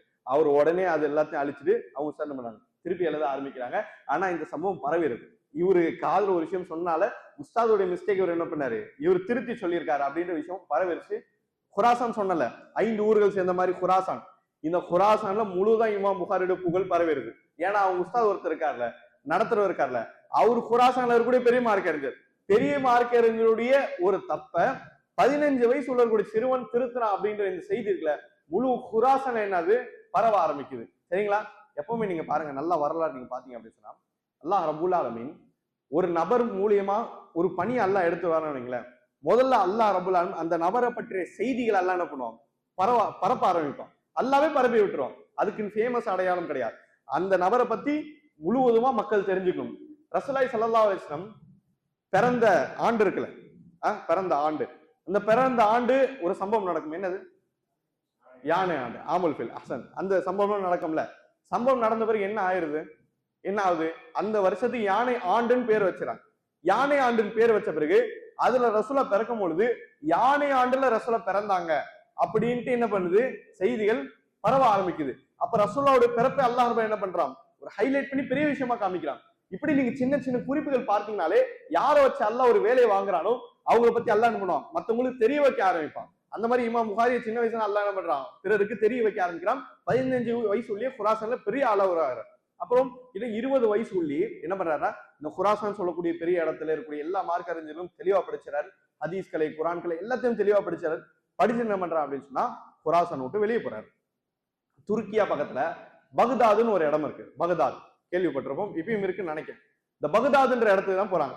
எப்படி பாரசீகம், ஷாம் இதெல்லாம் உலமாக்குடைய மர்கஸ், உலமாக்குடைய தலைமையகமா இருக்கோ, பக்தாத் சுப்ஹானல்லாஹ் முஹத்திஸ்களுடைய சென்டர் மர்க்கஸ் அது. எந்த அளவுக்கு அங்க ஷாஃபியா மசப் சேர்ந்தவங்க நிறைய பேர் இருப்பாங்க பகதாதுல. ஷாஃபியா மசப் சேர்ந்தவங்க தான் ஹதீஸ் கலைக்கு நிறைய தொண்டு செஞ்சிருக்காங்க. சரிங்களா? அப்படி இருக்கையில இந்த பகதாதுல தெருக்கு தெரு வீட்டுக்கு வீடு முஹத்தீஸ் இருப்பாங்க. வீட்டுக்கு வீடு ஆலிம் இருக்கிறது பெரிய விஷயமா இருக்கு, ஹாஃபிஸ் இருக்க பெரிய விஷயமா இருக்கு. இவங்க எல்லா கலையும் தாண்டி முஹத்தீஸ், வீட்டுக்கு வீடு முஹத்தீஸ் இருக்காங்கன்னா ஹதீஸ் கலை பரவி இருக்கு பகதாது. ஃபித்னாவும் அந்த அளவுக்கு இருந்தது. ஆனா பகதாதுல நிறைய முஹத்தீஸும் இருந்தாங்க. பகதாதுக்கு படிக்க வர்றாரு. இதெல்லாம் மக்கா மதீனால போய் படிக்க போறதுக்கு முன்னாடி பகதாதுக்கு படிக்க வர்றாரு. படிக்க போனப்போ அங்க இருக்கிறவங்க டெஸ்ட் பண்ணுவாங்கல்ல, பையன் எப்படியோ அதுக்கேற்ற கிளாஸ்ல தான் சேர்க்க முடியும்.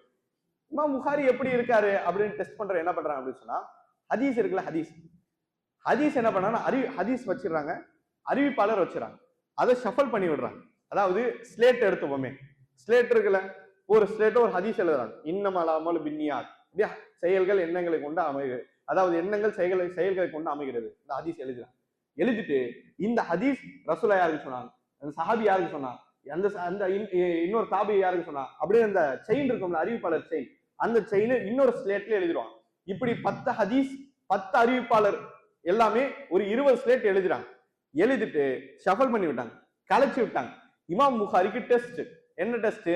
எந்த அறிவிப்பாளரோட செயின் எந்த ஹதீஸோட கரெக்டா லிங்க் ஆகுது, நீங்க கரெக்டா போடுங்க அப்படின்னு சொல்லி என்ன பண்றாரு, அங்க இருக்கக்கூடிய ஒரு மார்க் அறிஞர் என்ன பண்றாரு, இமாம் புகாரியை சோதிக்கிறார்.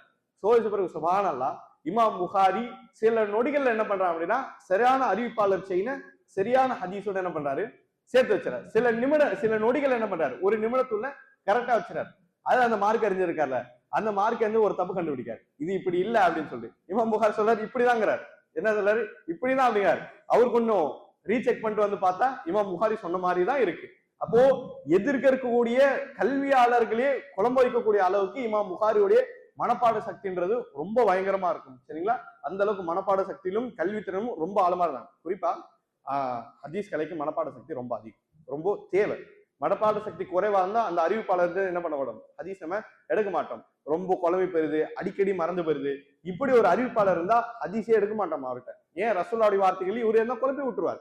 அப்படிப்பட்ட நம்மள்கிட்ட எடுக்க மாட்டோம். எனவே இமாம் புகாரிக்கு சிறிய வயதுல இருந்து அந்த கல்வி நாணுன்றதும் ஞாபக சக்தி ரொம்ப அதிகமா இருந்தது நம்ம என்ன செய்யணும் பார்க்கிறோம். அதை தாண்டி ஷாம் தேசத்திலும் சரி, அதை தாண்டி மீதி இருக்கக்கூடிய இடங்கள், துருக்கியாவுடைய மிக முக்கியமான நாடுகள், அதை தாண்டி மக்கா மதீனா, இதான் முக்கியம். மக்கா மதீனாலையும் அதிகமா என்ன பண்றாரு, நிறைய மார்க் அறிஞர்கிட்ட படிச்சிருக்காரு.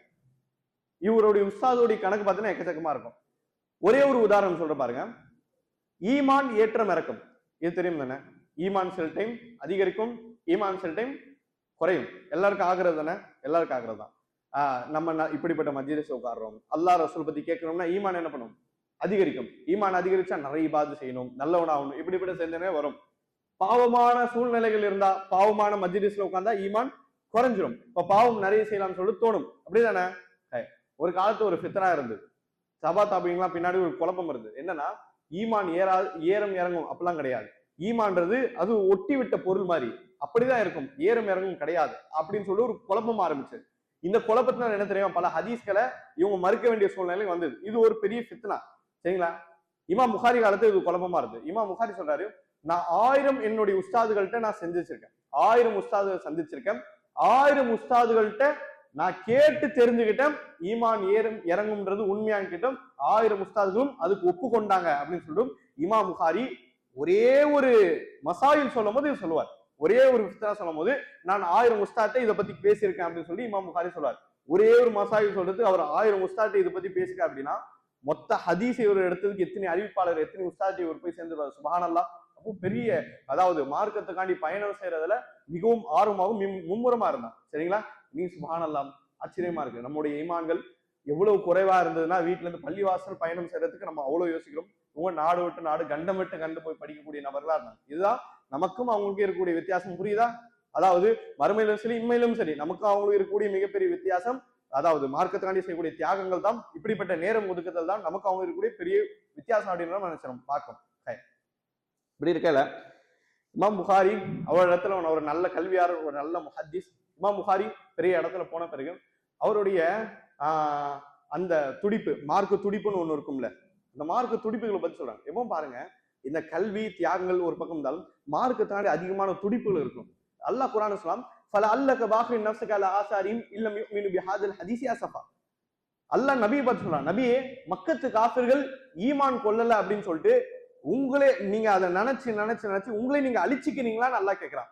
அதை நினைச்சு வருந்தி வருந்தி உங்களே நீங்க அழிச்சுக்கிறீங்களா அப்படின்னு சொல்லிட்டு அல்லாஹ் நபியை பார்த்து கேட்கிறான். என்ன அல்லாஹ் என்ன சொல்ல வரான்? நபி ஸல்லல்லாஹு அலைஹி வஸல்லம் நிறைய யோசிப்பாங்க, இந்த காஃபிர்கள் முஸ்லீம் ஆகக்கூடாதா, முஃமின் ஆகக்கூடாதா, அல்லாஹ் ஏத்துக்கூடாதா, நரகத்தை தப்பிக்கூடாதுன்ட்டு ஃப்ரீ டைம் ரசூல் அதிகமா யோசிப்பாங்க. அந்த கவலை அந்த துடிப்பு ரசூலாட்ட அதிகமா இருந்தது. இது ஒரு முஃமினுக்கு தேவை, எல்லா முஃமினுக்கும் தேவை. சரிங்களா? இமாம் புகாரி கிட்ட பிரதானமான ஒரு துடிப்பு பார்த்தோம். எந்த அளவுக்கு அவருடைய ஒரு மாணவர் யூசுப்னு சொல்லக்கூடிய மாணவர் இருக்காரு, அவரு ஒரு அறிவிப்பாளர். அந்த யூசுப் சொல்லக்கூடிய மாணவர் சொல்றாரு, நானும் என்னோட உஸ்தாதும் ஒரு டிராவல்ல இருந்தோம், என்னோட உஸ்தாதோட நான் இருந்தேன். இமாம் புகாரி ராத்திரி தஹஜ்ஜுத் தொழக்கூடிய பழக்கம் இருக்கு. இந்த தஹஜ்ஜுத் தொழுகிறதுக்கு முன்னாடி, தஹஜ்ஜுத்துக்கு கடைசி இரவுல எந்திரிக்கிறதுக்கு முன்னாடி அவர் தூங்குனதுல இருந்து எந்திரிக்க வர கிட்டத்தட்ட 18 தடவை எந்திரிக்கிறார். 18 தடவை எந்திரிக்கிறார். ராத்திரி தூங்கி தஹஜ்ஜுத் எந்திரிக்கிறதுக்குள்ள நடுவுல 18 முறை என்ன பண்றாரு, அவர் எந்திரிக்காரு. அது சுப்ஹானல்லாஹ், இவருக்கு வந்து நோட் பண்ணிட்டு இருக்காருன்னா அவரும் தூங்கல இவரும் தூங்கல. அப்போ 18 முறை எந்திரிக்காரு. என்ன தெரியுமா, தூங்குவாரு, ஒரு இதோ பதட்டமா எந்திரிப்பாரு.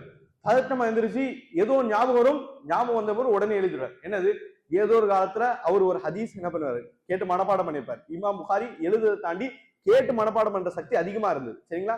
கேட்டு அப்போ இமாம் புகாரி ஏதோ ஒரு காலத்துல ஒரு ஹதீஸ் கேட்டிருப்பாரா, அது உடனே அப்படியே ஞாபகப்படுத்திருப்பாரு. ஞாபகப்படுத்தி அதை ரீகால் பண்ண பிறகு உடனே என்ன பண்றாரு, அது எழுதி வச்சுக்கிறாரு. இப்படி திடீர்னு தூங்குவாரு, திடீர்னு எந்திரிப்பாரு, திடீர்னு எழுதிப்பாரு. அப்படி அவருடைய தூக்கம், அவருடைய முழிப்பு முழுவதும் ஹதீஸ் ஹதீஸ் ஹதீஸ் இப்படிதான் இருந்தது. தூங்குனா ஹதீஸ், முழிச்சா ஹதீஸ், உள்ள போனா ஹதீஸ், வெளியே போனா ஹதீஸ், பயணம் ஹதீஸ், ஜிஹாதுல ஹதீஸ், எல்லா இடத்திலும் ஹதீஸா அவருக்கு என்னது முழுவதும் ஞாபகம் இருந்தது. அந்த மாதிரி ஒரு இரவுல மட்டும் 18 முறை எந்திரிச்சு நம்புறாரு. ஹதீஸ் எழுதக்கூடிய நபரா இருந்தார். ஒரு இரவு அப்படின்னா அவருடைய வாழ்க்கை சுப்ஹானல்லாஹ் கிட்டத்தட்ட 60 வருஷம் வாழ்ந்திருக்காரு. எப்படிப்பட்ட சிறந்த மனிதரா இருப்பாருன்னு நம்மளால சிந்திக்க முடியும். அதே மாதிரி இன்னொரு இடத்துல நம்ம பாக்குறோம், யஹ்யா பின் முனீர் அப்படின்னு சொல்லக்கூடிய அவர் இன்னொரு மாணவர் சொல்வாரு, ஒரு கல்வி ரீதியான பயணத்துல இருக்கும்போது ஒரு இடத்துல என்ன ஆச்சுன்னா துஹா தொழ வேண்டிய ஒரு அவசியம் இருக்கு. துஹா தொழுவதுக்கு ஒரு தோட்டம் இருந்து அந்த தோட்டத்துல போய் துஹா தொழ ஆரம்பிக்காங்க. யாரு? இமாம் புகாரி ரஹ்மத்துல்லாஹ். துஹா தொழுவு போகும்போது அந்த இடங்களை பார்க்கப்படுது. இமாம் புகாரி ரஹ்மத்துல்லாஹ் தொழுது முடிச்சு முதுகு சொரிஞ்சுக்கிட்டு வராங்க. இப்படி முதுகு ஏதோ சொரிஞ்சுக்கிட்டு ஒரு வராங்க. சட்டையை கழிச்சு பார்த்தா முதுகுல கிட்டத்தட்ட ஒரு 15 குளவி கொட்டுகள் இருக்கு. குளவி இருக்கும்ல, இந்த குளவி கொட்டு இருக்குல்ல, அது ஒரு 15 முறை குளவி கொட்டின மாதிரி அடையாளங்கள் இருக்கு. அப்போ இமாம் புகாரி தொழுதுறீங்களா கேட்டாங்க மாணவர். ஆமா நான் தொழுதேன், ஜுஹா தொழுது முடிச்சேன். நீங்க ஆரம்பத்துல ஃபர்ஸ்ட் கொட்டும் போது தெரிஞ்சுக்குமே, இப்போ வந்திருக்கலாம் தானே, ஏன்னா அந்த தோட்டத்துல குளவி இருக்கும் போல. அப்போ ஃபர்ஸ்ட் கொட்டும் போது உங்களுக்கு தெரிஞ்சுக்க வந்திருக்காங்க அப்படின்னு சொல்லும்போது இமாம் புகாரி சொல்றாங்க, நான் ஒரு சூறாவை ஆரம்பிச்சேன். அந்த சூறா முடிக்கிறதுக்கு எனக்கு விருப்பமே இல்லை. முழு சூறா ஓதி முடிச்சேன். அந்த 2 கதை தொழுதார், ஆனா முழு சூறா ஓதி முடிச்சேன். முழு சூறா ஓதி முடியத்துள்ள ரொம்ப நேரம் எடுத்தது, அதுக்குள்ள நிறைய பாதிப்பு ஆயிருச்சு அப்படின்னு சொல்லி என்ன பண்றாரு இமாம் புகாரி சொல்றாரு, இது ஒரு சஹாபிக்கு இதே மாதிரி நடந்துக்கும் ரசூலுல்லாஹ். அப்பாத் இப்னு பிஷ்ர்னு சொல்லக்கூடிய நபி தோழர், அன்சாரி நபி தோழருக்கு இதே சம்பவம் ரசூலுல்லாஹ் காலத்துல நடந்திருக்கும். அதே மாதிரி இவருடைய வாழ்க்கையில் நடந்திருக்கும். அந்த சூறா ஆரம்பிப்பாங்க, முடிக்கிறதுக்கு மனசே வந்திருக்காது, அவ்வளவு அழகா இருந்திருக்கும் அந்த சூறா. எனவே என்ன பண்ண அந்த வழியெல்லாம் பொறுத்துட்டு என்ன பண்ணிருப்பாரு, 2 ரக்கா அப்படி சொல்லுவார்.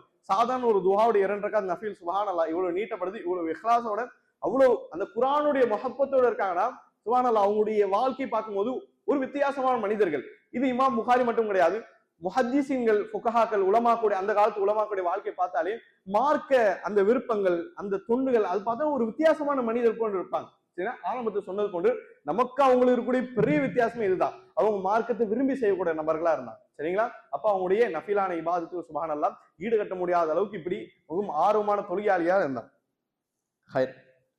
இமாம் புகாரியுடைய கல்வி ரீதியா பார்க்கும்போது நம்ம ஞாபகம் வச்சுக்கூடிய மிக முக்கியமான விஷயம் என்ன அப்படின்னா, இமாம் புகாரி அவரை பத்தி அவர் சொல்லிப்பாரு. சரிங்களா?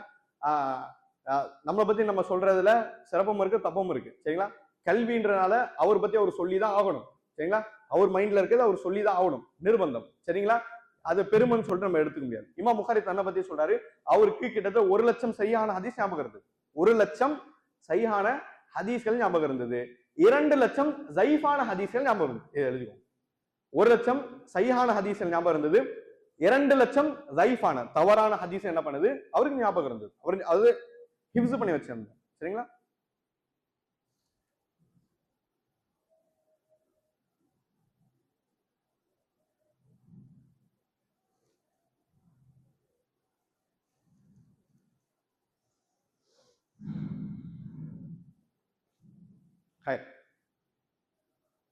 இருந்தா முஹத்திஸ் யாருக்கு சொல்லுவோம்? ஹதீஸ் கலையில பெரிய இடத்தை அடைஞ்சா அவர் என்ன பண்ணுவோம்? முஹத்திஸ் சொல்லுவோம். 4-5 ஹதீஸ் மனப்பாடம்னா முஹத்தீஸ் சொல்ல மாட்டோம். முஹத்தீஸ் அந்த டைட்டில் என்னது, அது பெரிய டைட்டில் சரிங்களா. அதை தாண்டி இன்னொரு டைட்டில் இருக்கு ஹதீஸ் கலையில, அது யாருக்கா தெரியுமா? ஹதீஸ் கலையில முஹத்தீஸ் சொன்னாலே பெரிய ஆளுன்னு அர்த்தம். அதை தாண்டி இன்னொரு ஒரு இது இருக்கு, ஒரு பட்ட பேர் இருக்கு, அது வந்துட்டு இன்னும் பெரிய ஆளை குறிக்கும். அது என்னது? ஹதீஸ் கலையில சொல்றேன், எல்லாரும் தெரிஞ்ச பேரு தான் அது. சார் சொல்லுங்க. இல்ல, ஹதீஸ் கலைக்கு மட்டும்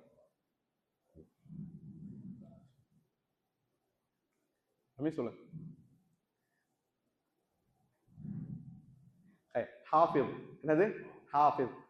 ஹாஃபிஸ் வழக்கத்துல குரான மனப்பாடம் செஞ்சவங்க அப்படின்னு ஆயிருச்சு காலப்போக்கில். என்னது ஆயிருச்சு, ரசூல் காலத்தப்பெல்லாம் உருவாக்கப்பட வழக்கத்துல ஆயிருச்சு. ஹதீஸ் கலையில இவர் ஒரு ஹாஃபிஸ் அப்படின்னு குறிப்பிட்டாங்க. ஹாஃபிஸ் பில் ஹதீஸ், ஹதீஸ் கலையில இவர் ஒரு ஹாஃபிஸ், மனப்பாடம் செய்தவர் அப்படின்னா அவர்கிட்ட சுபஹானல்லாஹ் அவர் இருக்கக்கூடிய ஹதீஸ்லாம் 50,000 மேற்பட்டு இருக்கும். 50,000 மேற்பட்ட சஹீஹான ஹதீஸ்கள் அவர்கிட்ட இருக்கும். அது மட்டும் ஹதீஸ் கலை சம்பந்தமான பெரிய கல்வி என்னது அவர்கிட்ட இருக்கும். ஹதீஸ் கலை ஒரு கடல், ஹதீஸ் கலை ஒரு கடல். சுபஹானல்லாஹ் முன்னாடி சொன்ன போன்று ரொம்ப அதிகமா மனப்பாடம் வச்சிருக்க மட்டும் தான் இந்த துறையில நுழைய முடியும். இது ஒரு பெரிய கடல், பெரிய துனியா இது ஹதீஸ் கலை சரிங்களா.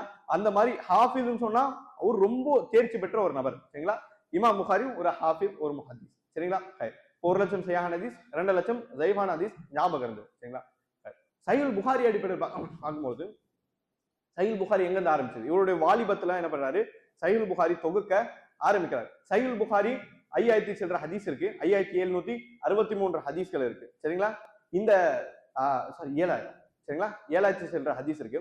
இந்த ஹதீஸ்கள் முழுக்க முழுக்க என்னது, சஹீஹான ஹதீஸ்கள். எந்த அளவுக்கு உலமாக்கள் சொல்றாங்க, அஸ்ஸஹுல் கிதாப் பாத கிதாபில்லா, குர்ஆனுக்கு பிறகு இருக்கக்கூடிய உண்மையான புத்தகம். குர்ஆன் உண்மையான புத்தகம், ஒரு அலிஃப் கூட சந்தேகப்பட முடியாது, உண்மையான புத்தகம். குர்ஆனுக்கு பிறகு இருக்கக்கூடிய உண்மையான புத்தகம் அப்படின்னு சொன்னா செகண்டரி அவருக்கு உண்மையான புத்தகம்னா சஹீஹுல் புகாரியே.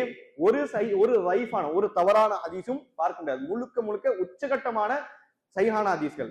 அது என்ன பண்ண தொகுத்துக்கிறாரு அப்படின்னா என்ன அர்த்தம், எல்லாமே சஹீஹான இறை செய்திகள் என்ன பண்ணாரு இவரு தொகுத்து வச்சிருக்காரு சரிங்களா. சஹீஹுல் புகாரி அடிப்படையில் பார்க்கும்போது ஒரு வாலிபனா இருக்கும் பொழுது இவரோட பிரபலமான உஸ்தாத் இருக்காரு அப்துல்லா பின் முபாரக் ரஹிமல்லா. எல்லாம் தெரியும் தானே, அப்துல்லா பின் முபாரக் ரஹிமல்லா பெரிய ஆள் சரிங்களா. ஹாரூன் ரஷீத் தெரியும், ஹாரூன் ரஷீத். ஹாரூன் ரஷீதோட காலத்துல ரொம்ப பெரிய இடத்துல இருந்தா அப்துல்லா பின் முபாரக் ரஹிமல்லா சரிங்களா. இமாம் புகாரிக்கு ஒரு கனவு வருது சரிங்களா. அதாவது உண்மையான நபர்கள் அவங்களுக்கு அல்லாஹ் தரப்பு அதிகமான கனவுகள் வரும். நமக்கு ஒரு கனவு வருது, இது உண்மையா பொய்யான்னு செக் பண்றது எப்படி செக் பண்ணலாம் தெரியுமா? நான் உண்மையாளனா பொய்யாளனா வச்சு செக் பண்ணிடலாம். அதாவது என்னுடைய அன்றாட வாழ்க்கையில நிறைய பொய் பேசினா எனக்கு வரக்கூடிய கனவுகள் கண்டிப்பா உண்மையான கனவு கிடையாது, அது சைத்தான் தரப்பு இல்ல என் மூளையில இருக்க குப்பைகள், அவ்வளவுதான். என்னுடைய கனவுகள் உண்மையா இருக்கணும் அப்படின்னா நான் ஒரு நாள் அடிப்படையில் அதிகமான உண்மை பேசக்கூடிய நபரா இருக்கேன். பொய்யில இருந்து தப்பிக்கிறேன் அப்படின்னா என்னுடைய கனவுகள் என்னது அல்லாஹ் தரப்பு வரப்ப நிறைய வாய்ப்புகள் இருக்கு. இதை ரசூலுல்லாஹி ஸல்லல்லாஹு அலைஹி வஸல்லம் சொல்றாங்க சரிங்களா. அதாவது அஸ்தகஹு ருயா அஸ்தகஹு ஹதீஸா, உண்மை அதிகமாக பேசுபவர்களுக்கு உண்மையான கனவுகள் அல்லாஹ் தரப்பு வரும் அப்படின்னா என்ன, அல்லாஹ் ரப்பனா ஒரு செய்தி நமக்கு அதுல வச்சிருப்பான், நற்செய்திகள் வச்சிருப்பான். இமாம் புகாரிக்கு ஒரு கனவு வருது. எந்த கனவு அப்படின்னு சொன்னா, அவர் ரசூலுல்லாஹி ஸல்லல்லாஹு அலைஹி வஸல்லம் சந்திக்கிறாங்க. ரசூலுல்லாஹ் கனவுல சந்திக்கிற பெரிய ஒரு பாக்கியம் சரிங்களா. ரசூலுல்லாஹி ஸல்லல்லாஹு அலைஹி வஸல்லம் என்ன பண்றாங்க, இமாம் புகாரி சந்திக்காங்க. சந்திக்க போகும்போது அந்த இடத்துல ரசூலுல்லாஹி ஸல்லல்லாஹு அலைஹி வஸல்லம் நோக்கி ஈ இருக்குல்ல, ஈ எதை நோக்கி வரும், ஈ நஜீஸை நோக்கி வரும் சரிங்களா. அந்த மாதிரி ஈக்கலைனா ரசூலா நோக்கி வருது. வரும்பொழுது இமாம் புகாரி அந்த ஈக்களை என்ன பண்றாரு, விரட்டுறாரு. ஈக்கள் நோக்கி விரட்டாரு. ரசூலா இருக்காங்க, இவர் ரசூலா சந்திக்க போறாரு, ஈக்கள் வருது, இவர் என்ன பண்றாரு, ஈக்களை விரட்டி கொண்டிருக்காரு. ரசூலா கிட்ட இருந்து ஈக்களை விரட்டி கொண்டிருக்காரு சரிங்களா. இது இவருடைய கனவு. இப்படி ஒரு கனவு, வித்தியாசமான கனவு. கனவுகள் எப்போ வித்தியாசமா தான் இருக்கும். இமாம் புகாரி ரஹிமல்லாஹ் அன்னைக்கு பாடம் முடிச்ச பிறகு அவங்களோட உஸ்தாத் அப்துல்லா பின் முபாரக் ரஹிமல்லாஹ் அவங்க கிட்ட இந்த கனவு பத்தி பேசுறாங்க. இப்படி ஒரு கனவு வந்தது அப்படி பேசுறாங்க சரிங்களா. இந்த கனவு பத்தி பேசும்போது அப்துல்லா பின் முபாரக் ரஹிமல்லாஹ் அந்த கனவுடைய விளக்கத்தை சொன்னாங்க. ரசூலுல்லாஹி ஸல்லல்லாஹு அலைஹி வஸல்லம் நோக்கி தவறான செய்திகள் பரப்பப்படும், தவறான செய்திகள் பரப்பப்படும். அந்த கனவுல வந்த ஈக்கள் தவறான செய்திகள், ஸைஃபான ஹதீஸ்கள். இப்ப ரசூலா நோக்கி தவறான ஹதீஸ்கள் சொல்லப்படும். நீ எப்படி அந்த ஈக்களை விரட்டினியோ அதே போன்ற இந்த உலகத்துல ஸைஃபான ஹதீஸ்களை இந்த உலகத்துல என்ன பண்ணுவ, நீ விரட்டுவ. விரட்டுனா என்ன அர்த்தம், ஸைஃபான சஹீஹான ஹதீஸ்கள் நீ பிரிப்ப, அப்படிப்பட்ட வேலையை நீ செய்வ அப்படின்னு சொல்லிட்டு இவர்கிட்ட ஒரு வாலிபனா இருக்கும் போதே அப்துல்லா பின் முபாரக் இவங்களுடைய உஸ்தாத் என்ன பண்ணாரு, ஒரு நற்செய்தி சொல்றாரு. அந்த கனவே அல்லாஹ் தஆலா வரக்கூடிய நற்செய்தி. ரசூலா நோக்கி தவறான செய்தி சொல்லப்படும், ரசூலா இப்படி சொன்னாங்கன்னு சொல்லப்படும். ஆனா ரசூலா சொல்லிருக்க மாட்டாங்க. அதை மக்களுக்கு பிரித்து காமிக்கக்கூடிய ஒரு வேலை யார் பண்ணுவா, இமாம் புகாரி ரஹிமஹுல்லாஹ் என்ன பண்ணுவாங்கன்னு சொல்றா உங்க உஸ்தாத் சொல்றாங்க. சரிங்களா? இது நடந்து இந்த கனவுடைய சம்பவம் நடந்து சில வாரங்கள் ஆகும். இவருடைய உள்ளத்துல அது ஏற்பட்டுக்கிட்டே இருக்கு. பாருங்க, யாருடைய கனவுல ரசூலுல்லாஹி ஸல்லல்லாஹு வராங்களோ அவங்கள பிரதானம் பார்க்கப்பட்ட விஷயம் என்ன தெரியுமா? ரசூல்லா ஒருத்தனுடைய கனவுல வந்துட்டாங்க அப்படின்னா சில நாட்கள்ல அந்த நபருடைய நடத்தையெல்லாம் மாற ஆரம்பிக்குது. ஒரு டிஃப்ரெண்டான நபரா ஆயிடுவார். மார்க்கத்தோடு ஒன்றிய நபரா ஆயிடுவார். அதாவது வழக்க சொன்னா வேற லெவலா ஆகக்கூடிய ஒரு நபரா ஆயிடுவார். அது அந்த காலத்து மட்டும் இல்ல, இன்ஷா அல்லாஹ் மறுமை வரையும் இதான் வழக்கம். யாருடைய கனவுல ரசூலா வந்து சந்திக்கிறாங்களோ, ரசூலா வந்து நற்செய்தி சொல்றாங்களோ, ரசூலா வந்து பேசுறாங்களோ, இவங்க ரசூலாவை யார் கனவுல கண்டாங்களோ அவங்களுடைய நடத்தைகள் சில நாட்கள்ல வேற மாதிரி மாறிடும். ரொம்ப வித்தியாசமான நபர்லாம் மாறிடும். சரிங்களா? இமாம் புகாரிக்கு சில வாரங்கள்ல அவங்களுடைய இன்னொரு உஸ்தாத் இருக்காரு, இஸ்ஹாக் இப்னு ராஹவி ரஹிமஹுல்லாஹ், பெரிய உஸ்தாத். இமாம் அஹ்மத் பின் ஹம்பலுடைய உஸ்தாதும் வராங்க. இஸ்ஹாக் இப்னு ராஹவி ரஹிமஹுல்லாஹ் இருக்காங்களே, அவர் சொல்றாரு, என்ன சொல்றாருன்னா, சஹீஹான ஹதீஸ்கள் எல்லாம் ஒரே புத்தகமா இருந்தா எவ்வளவு நல்லா இருக்கும். சஹீஹான ஹதீஸ்கள் எல்லாம் ஒரே புத்தகமா இருந்தா எவ்வளவு நல்லா இருக்கும். உங்களை யாராவது அந்த வேலை பார்க்க முடியாது, மாணவர்களை பார்த்து என்ன பண்றாரு சொல்றாங்க. நம்ம சொல்லணும்ல, பெருசானா இதெல்லாம் நீ செய்யணும்பா அப்படின்ற மாதிரி சின்ன பிள்ளைங்க நம்ம சொல்லுவோம் பாத்தீங்களா, அந்த மாதிரி மாணவர்களுக்கு ஒரு சின்ன அஜெண்டா மாதிரி ஒன்று சொல்றாரு. சஹீஹான ஹதீஸ்கள் எல்லாமே ஒரே புத்தகமா இருந்தா எவ்வளவு நல்லா இருக்கும் அப்படின்ற மாதிரி இவங்க உஸ்தாத் சொல்லும் பொழுது இமாம் புகாரிக்கு அவர் கனவையா வந்து அதாவது ரசூலுல்லாஹ்வை நோக்கி இட்டு கட்டப்படக்கூடிய செய்திகளை பிரித்து அதை வைக்கணும். அதே மாதிரி உஸ்தாத் சொல்ற மாதிரி சஹீஹான ஹதீஸ்ல ஒரே புத்தகமா தொகுக்கணும் அப்படின்ற இந்த எல்லா செய்திகளும் ஒன்றிணைச்சு என்ன பண்றாரு, சஹீஹுல் புகாரி, அதாவது சஹீஹுல் புகாரின் பேர் வைக்கணும் அவர் என்னல, இந்த மாதிரி ஒரு புத்தகத்துல ஆயிரக்கணக்கில் சஹீஹான ஹதீஸ்லாம் ஒன்று தொகுக்கணும் அப்படின்ற ஒரு நியத்தை என்ன பண்றாரு, வளர்க்கிறாரு. சில காலங்கள்ல என்ன பண்றாரு அப்படின்னு சொன்னா இந்த வேலையை என்ன பண்றாரு ஆரம்பிச்சாரு. அதாவது ஒரே புத்தகத்துல அவருக்கு தெரிஞ்ச சஹீஹான ஹதீஸ்கள் எல்லாமே ஒரே தொகுப்பா கொண்டு வரணும், ஸைஃப் ஹதீஸ் இல்லாம கிளீன் பண்ணி சஹீஹான ஹதீஸ் கொண்டு வரணும் அப்படின்னு என்ன பண்ணாரு, ஒர்க் ஆரம்பிக்கிறார். ஹதீஸ் புத்தகம் அந்த காலத்துல இருந்ததா? நிறைய இருந்தது, எக்கச்சக்கமா இருந்தது. ஆனா அவங்களுடைய கல்விக்கு ஏற்ற மாதிரி ஸைஃப் ஹதீஸ்களும் கலந்து இருந்தது. ஆதாரப்பூர்வம் இல்லாது எடுக்க முடியாது இட்டுக்கட்டப்பட்ட ஹதீஸ்களும் கலந்து இருந்தது. இப்படிதான் புத்தகங்கள் இருந்தது. ஆனா ஒரே புத்தகத்துல எல்லாத்தையும் ஒண்ணு சேர்க்கணும்னா ஃபர்ஸ்ட் அந்த வேலையை பார்த்த யாரு, இமாம் புகாரி ரஹிமஹுல்லாஹ். கிட்டத்தட்ட சஹீஹுல் புகாரி இவர் நிறைய புத்தகம் எழுதியிருக்காருல, ஒவ்வொரு புத்தகம் ஒவ்வொரு காலம். சஹீஹுல் புகாரி ஆரம்பிச்சு முடிக்கிறது 16 வருஷம் ஆச்சு. எத்தனை வருஷம் ஆச்சு? 16 வருஷம் ஆச்சு. சஹீஹுல் புகாரில 90க்கும் மேற்பட்ட பெரிய தலைப்புகள் இருக்கு. ஒவ்வொரு தலைப்பிலும் கிட்டத்தட்ட 30ல இருந்து 50 வரை சப்டைட்டில் இருக்கும், சின்ன தலைப்புகள் இருக்கும். அவர் சொல்றாரு, அதாவது சஹீஹுல் புகாரி ஃபுல்லா ஆரம்பிச்சனா ஒரு 800 சப்டைட்டில் வரும், 800 சைடு தலைப்புகள் வரும். சரிங்களா? இந்த ஒவ்வொரு சைடு தலைப்பையும் அவர் போட்டு அது கீழே ஹதீஸ் கொண்டு வரல. அது எங்க வச்சு செய்வார் தெரியுமா? மதீனால ரசூலுல்லாஹ்வுடைய கபர் இருக்கும்ல, அந்த ரோதான்னு சொல்லுவாங்க தானே, இந்த ரவுதா இருக்குல்ல, இந்த ரவுதாக்கு முன்னாடி உட்கார்ந்து ஒவ்வொரு தலைப்பையும் போடுவாரு. அது கீழே ஹதீஸ் கொண்டு வர கிட்டத்தட்ட 800 அதாவது சைடு தலைப்பு இருக்கு அப்படின்னு சொன்னா அப்ப என்ன அர்த்தம் அப்படின்னா 800 அந்த 800 தலைப்பையும் அவர் சேர்த்து அந்த ஹதீஸ் அது கீழே கொண்டு வரும் பொழுது 800 முறையும் ரசூலுல்லாஹ்வுடைய ரோதாவை அவர் சந்திச்சிருக்காரு, அந்த இடத்துல அவர் இருந்திருக்காரு, அதிகமான நேரம் அங்க கழிச்சிருக்காரு அர்த்தம். அதே மாதிரி 800 தலைப்புகள் போடும்பொழுது அதுக்குள்ள ஹதீஸ்கள் இருக்கும்ல, அவங்களுடைய சில மாணவர்கள் சொன்னாங்க, இமாம் புகாரி ரஹிமஹுல்லாஹ் சஹீஹுல் புகாரில ஒரு ஹதீஸ் கொண்டு வராருன்னா அதுக்காண்டி ஒரு முறை ஒரு கடமையான குழி குடிப்பாரு, 2 ரக்காத் நஃபில் தொழுது அல்லாஹ் இடத்துல மன்றாடி முறையிட்ட பிறகு ஒரு துவா செய்து முறையிட்ட பிறகு அந்த ஹதீஸ் கொண்டு வராரு. ஏன்? என்னுடைய கல்வி அடிப்படையில இது சஹீஹ் தெரியுது, ஒருவேளை இது ஸைஃப் ரசூலுல்லாஹ்க்கு எதிரான ஒரு ஹதீஸா இருந்தா மறுமை நாள்ல என்ன பிடிக்க கூடாது அப்படின்ற அல்லாஹ் மேல ஒரு பயம். அதனால ஒரு முறை குளிச்சுட்டு என்ன பண்ணாரு, 2 ரக்காத் நஃபில் தொழுதுலாம் அல்லாஹ் இடத்துல துவா கேட்டவர்கள் ஹதீஸ் அவர் கொண்டு வராரு. 7000 சில்லற ஹதீஸ் இருக்கு. அப்ப எத்தனை ரக்காத்துல நஃபில் மட்டும் தொழுதுப்பாரு. இந்த நஃபில் வச்சு சொர்க்கத்துக்கு போயிடலாம் ஒரு நபர். சுப்ஹானல்லாஹ். அப்படிப்பட்ட கல்வி உச்சகட்டம், இபாதத் அதை விட உச்சகட்ட நபராக என்ன பண்ணாரு இமாம் புகாரி ரஹிமஹுல்லாஹ் இருந்தாங்க. இமாம் சஹீஹுல் புகாரி எவ்வளவு சிறந்த புத்தகம் தெரியுமா? சஹீஹுல் புகாரிக்கு ஒரு ஹதீஸ் புத்தகம் இருக்குன்னா அதுக்கு வந்து ஷரா இருக்கும், விளக்க உரை, கைடுன்னு சொல்லுவோம் தானே, கைடு தானே, ஆமா, விளக்க உரை இருக்கும்ல. சஹீஹுல் புகாரிக்கு விளக்க உரை இருக்கு. அந்த மாதிரி எத்தனை விளக்க உரை இருக்கும் தெரியுமா? 700 சில்லற விளக்க உரை இந்நாள் வரை எழுதப்பட்டிருக்கு. 700 சில்லற விளக்க உரைகள் சஹீஹுல் புகாரிக்கு இந்நாள் வரை எழுதப்பட்டிருக்கு. சஹீஹுல் புகாரி எவ்வளவு சிறந்த புத்தகம், அந்த புத்தகம் 700 சில்லற விளக்க உரைகள் எழுதப்படுதா, இந்த புத்தகத்துடைய அந்தஸ்து எந்த அளவுக்கு அதிகமா இருக்குன்ற மனுஷனம் புரிஞ்சுக்கிறோம். இது ஒரு பக்கம். இன்னொரு பக்கம் பாத்தீங்கன்னா அந்த விளக்க உரைகள சிறந்த விளக்க உரை ஒண்ணு இருக்கு, ஃபத்ஹுல் பாரி. ஃபத்ஹுல் பாரி சஹீஹுல் புகாரிக்கு எழுதப்பட்ட ஒரு விளக்க உரை. இது ஒரு ஹதீஸ் இருக்குன்னா அதுல வந்து எக்ஸ்பிளனேஷன் இருக்கும். அந்த மாதிரி ஃபத்ஹுல் பாரின்னு ஒரு புத்தகம் எழுதப்பட்டது. இப்னு ஹஜர் அல் அஸ்கலானி என்ன பண்ணாரு, அந்த புத்தகம் தொகுத்தார். சஹீஹுல் புகாரிக்கு அவர் ஒரு விளக்க உரை எழுதார்ல, அந்த விளக்க உரை ஃபத்ஹுல் பாரி தொகுத்ததுக்கு 25 வருஷம் ஆகுது. எத்தனை வருஷம்? 25 வருஷம். சுப்ஹானல்லாஹ், இது தொகுறது 16 வருஷம்னா இதுக்கு விளக்க உரை எழுதுக்கு ஒரு புத்தகம் தூக்குறான்னா அது 25 வருஷம். யாரு? இப்னு ஹஜர். 500 வருஷத்துக்கு முன்னாடி பிறந்தார். இவர் பிறந்தா 500 வருஷம் கழிச்சு அவர் பிறந்தார். இதுக்கு விளக்க உரைக்கு ஒரு புத்தகம் 25 வருஷம். அது சேர்க்கறது ஆகுதுன்னா சுப்ஹானல்லாஹ், இந்த புத்தகம் எவ்வளவு சிறந்த புத்தகமா இருக்கும். ஹதீஸ்களுடைய தரஜாக்கள், ரசூலுல்லாஹ்வுடைய மொழிகள், அந்த பொன்மொழிகளை எந்த அளவுக்கு உயர்தரத்துல வச்சு ஹதீஸ்ல பார்த்தாங்கன்றத நம்ம கற்பனை பண்ணுது. அப்படி இந்த ஹதீஸ்களை பார்த்தா அது ஒரு கடல் மாதிரி. சரிங்களா? அப்போ சஹீஹுல் புகாரியோடு ஒரு சின்ன ஒரிப்பு 16 வருஷம் என்ன பண்ணார்? தொகுத்தாரு. கிட்டத்தட்ட சஹீஹுல் புகாரி